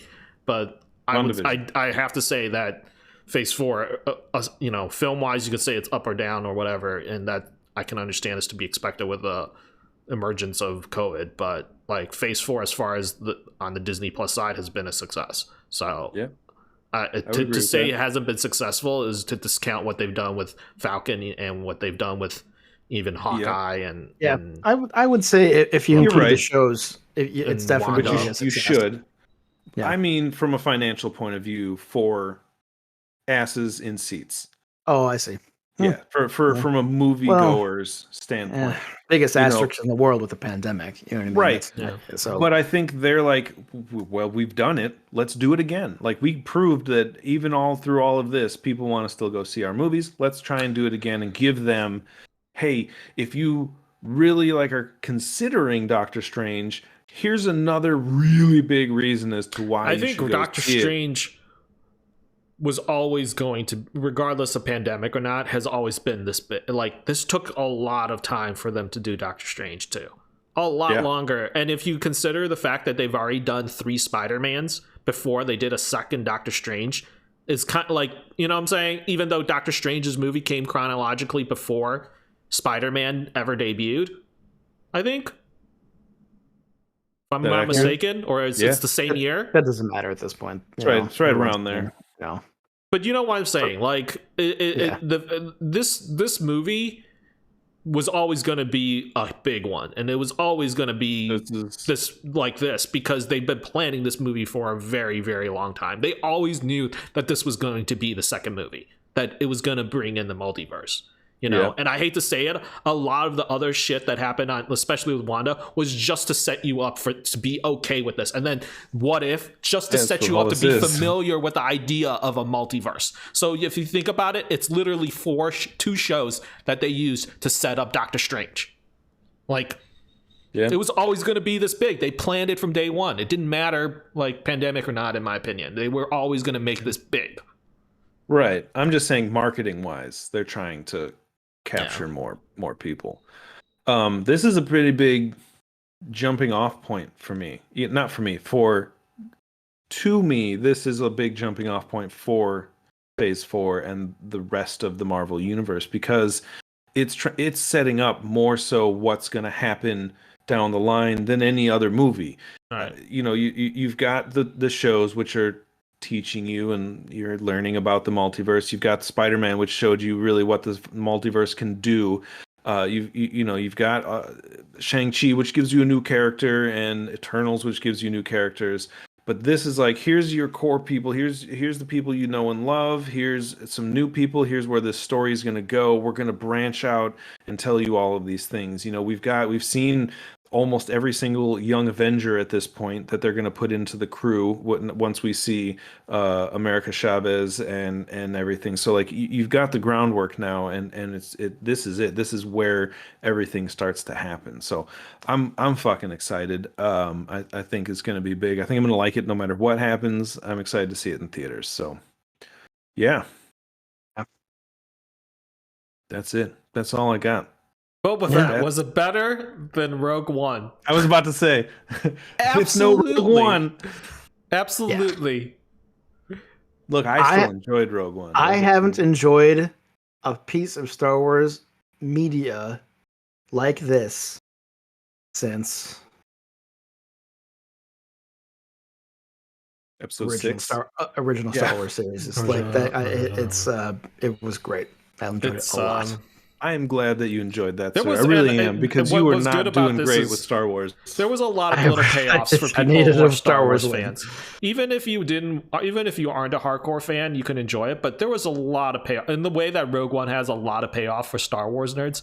Boba Fett had a lot of payoff for Star Wars. Not only were there great callbacks to Mandalorian, which gave some new people some feeling, that same Easter egg feeling, but also it had stuff that was like, if you watch Clone Wars, you were rewarded because you saw that Naboo fighter, and you're like, is that even the same one that Anakin was?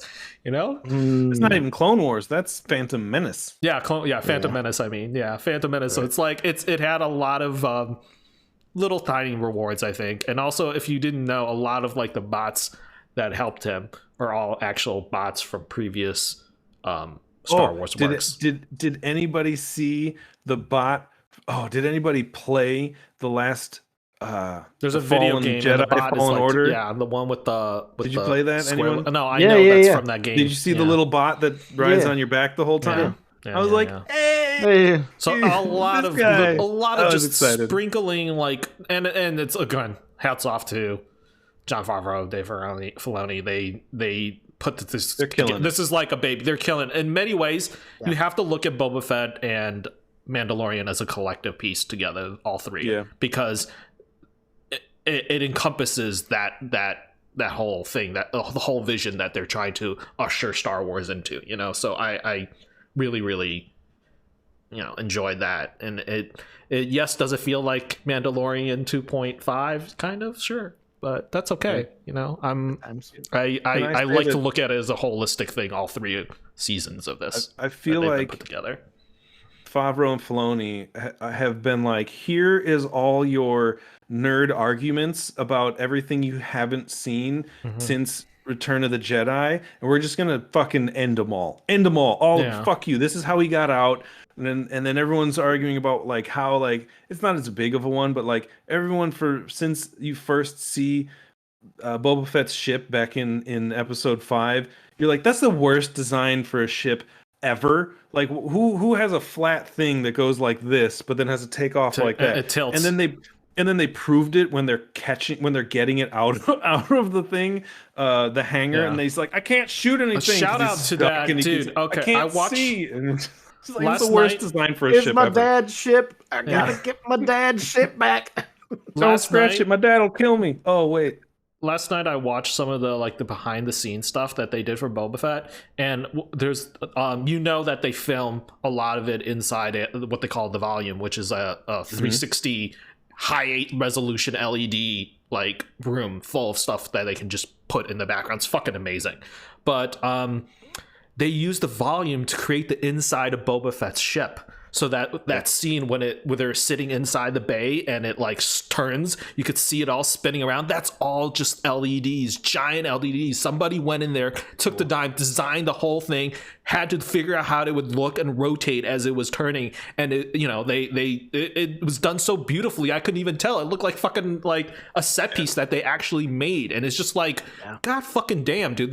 Somebody took the time to be like, how is it gonna look when you're sitting inside that pod while it's rotating? And for years as a child seeing that ship, you're probably like, how do they not like just like fall off and shit? Like, why isn't shit just like dumped out every time he flips around? You know, it's like it finally answers. Also, a funny thing you said about critics and people who are internet. This is not Boba Fett, but shout out to that Witcher scene where Jaskier has that one dude on the dock talking about, oh, if it was up to me, like, and giving all his little notes about how bad his songs were. And he's like, well, you know, if you were like, you know, like, that's literally every single creator and TV show writer trying to talk to nerds like us, you know, like, I love it. Fun fact, the guy who shot Boba Fett season 1 and is doing Mando season 3 right now, his name is Dave Klein.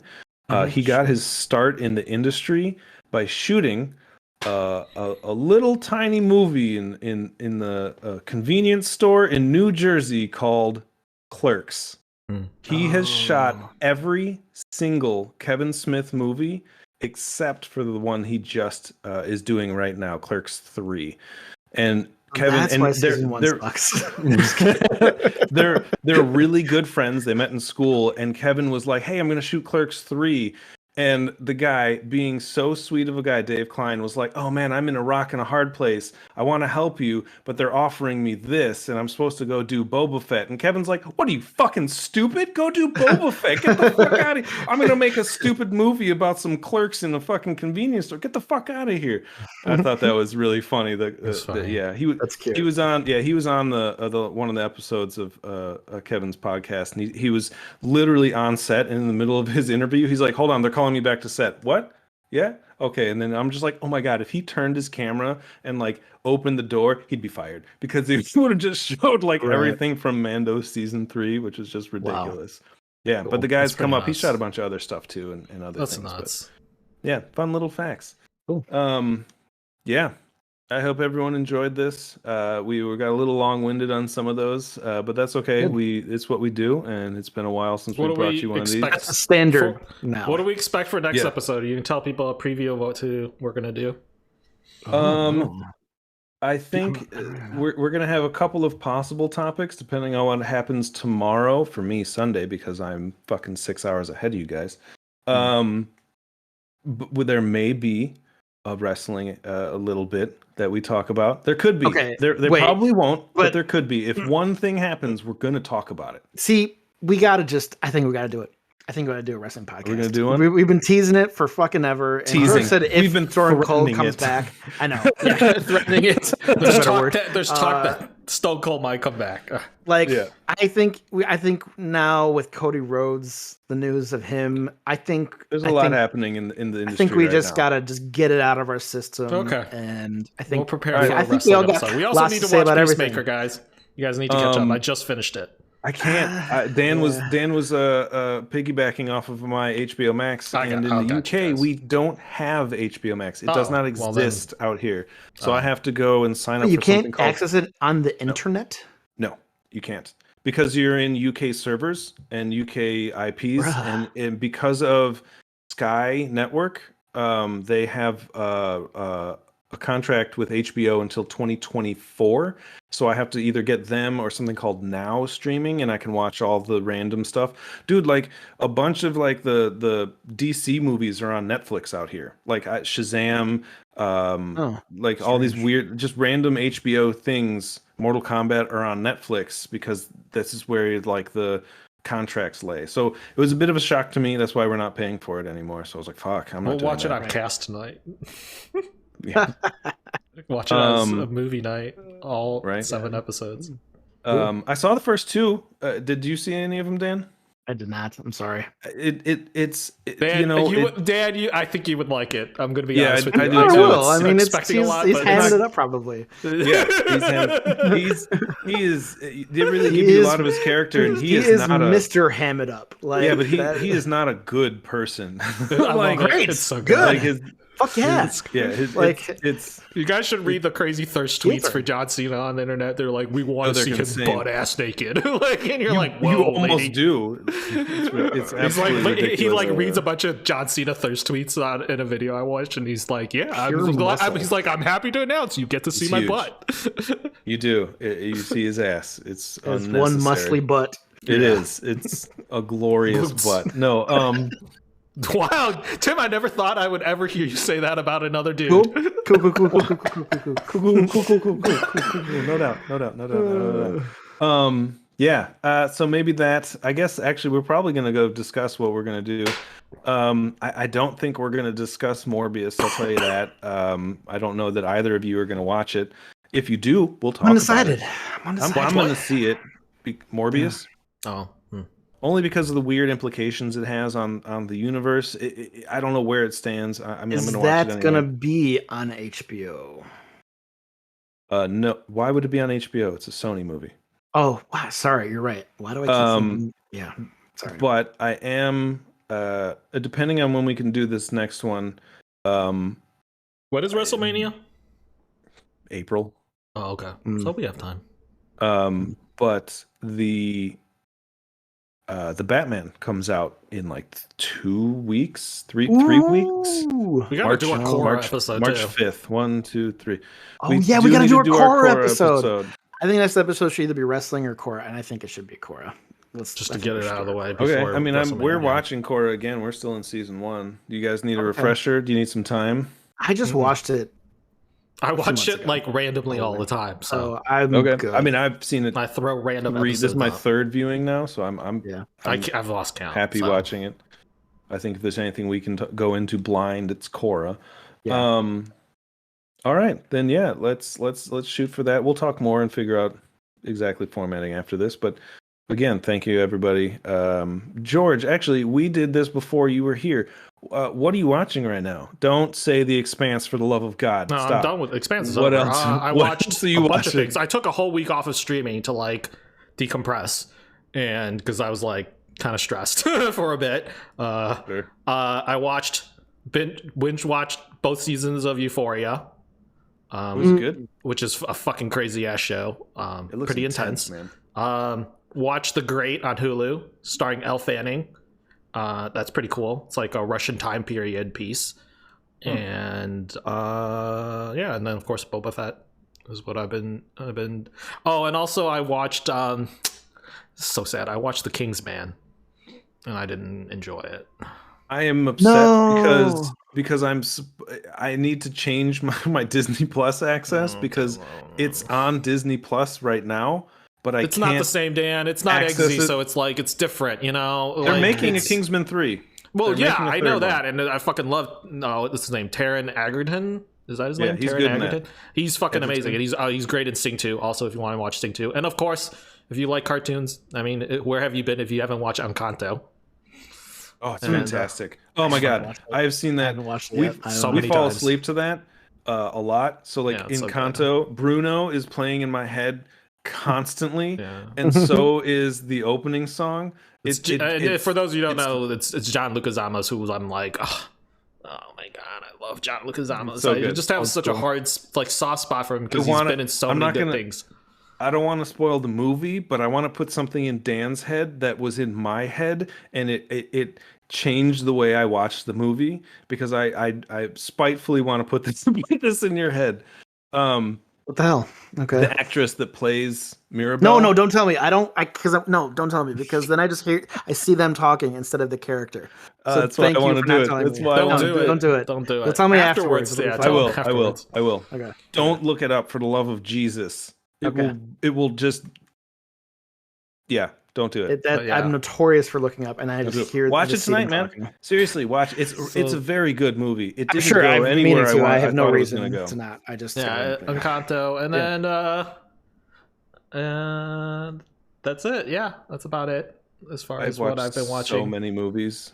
So many random I kind of went movies. back and started randomly watching episodes of Burn Notice, too. Good show. Good show for those of you who ever want to like a kind of light spy, kind of drama-y, campy, formulaic thing. I will say, you guys don't like scary stuff, but it's not that scary, but it was just very good. It's a show called Midnight Mass on Netflix. And I've heard of it. That's pretty good, yeah. I've heard of it. Very mysterious, kind of like what is happening kind of thing. And it's some of the lengthiest monologues I've ever seen on a show, but that being said, some of the best performances I've seen on Netflix from an acting standpoint. It was also the Ozark season 2 or season 3. Oh, Ozark right, season 4. 3. 4? Is it season 4? Holy shit, season 4. Yeah, this is is the last season. Saw the first season. So another intense show about like drugs and people. Did anybody watch oh man. Anybody watch Lock and Key season 2?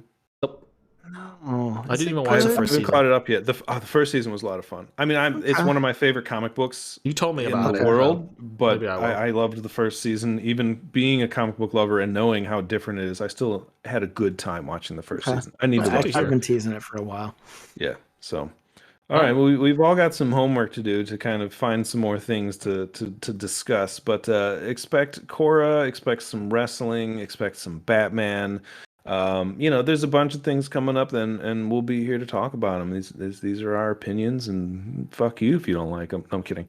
Nice. Thank you all, anyone who's listened and watched. Thanks, guys. We appreciate it. Check us out. You can catch me, Sir Slice 13. You can catch the podcast, The Modern Nerd, on Instagram, Twitter. George, obviously, you can catch him here on his channel at GJC327. Same channels for his Instagram and tweets. YouTube. And Dan, you can find on this channel every couple of weeks as well. Right here. And that is right the now. only place you will find me. That and like maybe OnlyFans? No, I'm just kidding. Only dance. Only dance. He's gonna document every centimeter of growth on his ponytail. Somewhere someone has a boner. Dear Lord. On that note, thanks again for showing up and listening. Have a good time, guys. Peace, sirs. Yeah.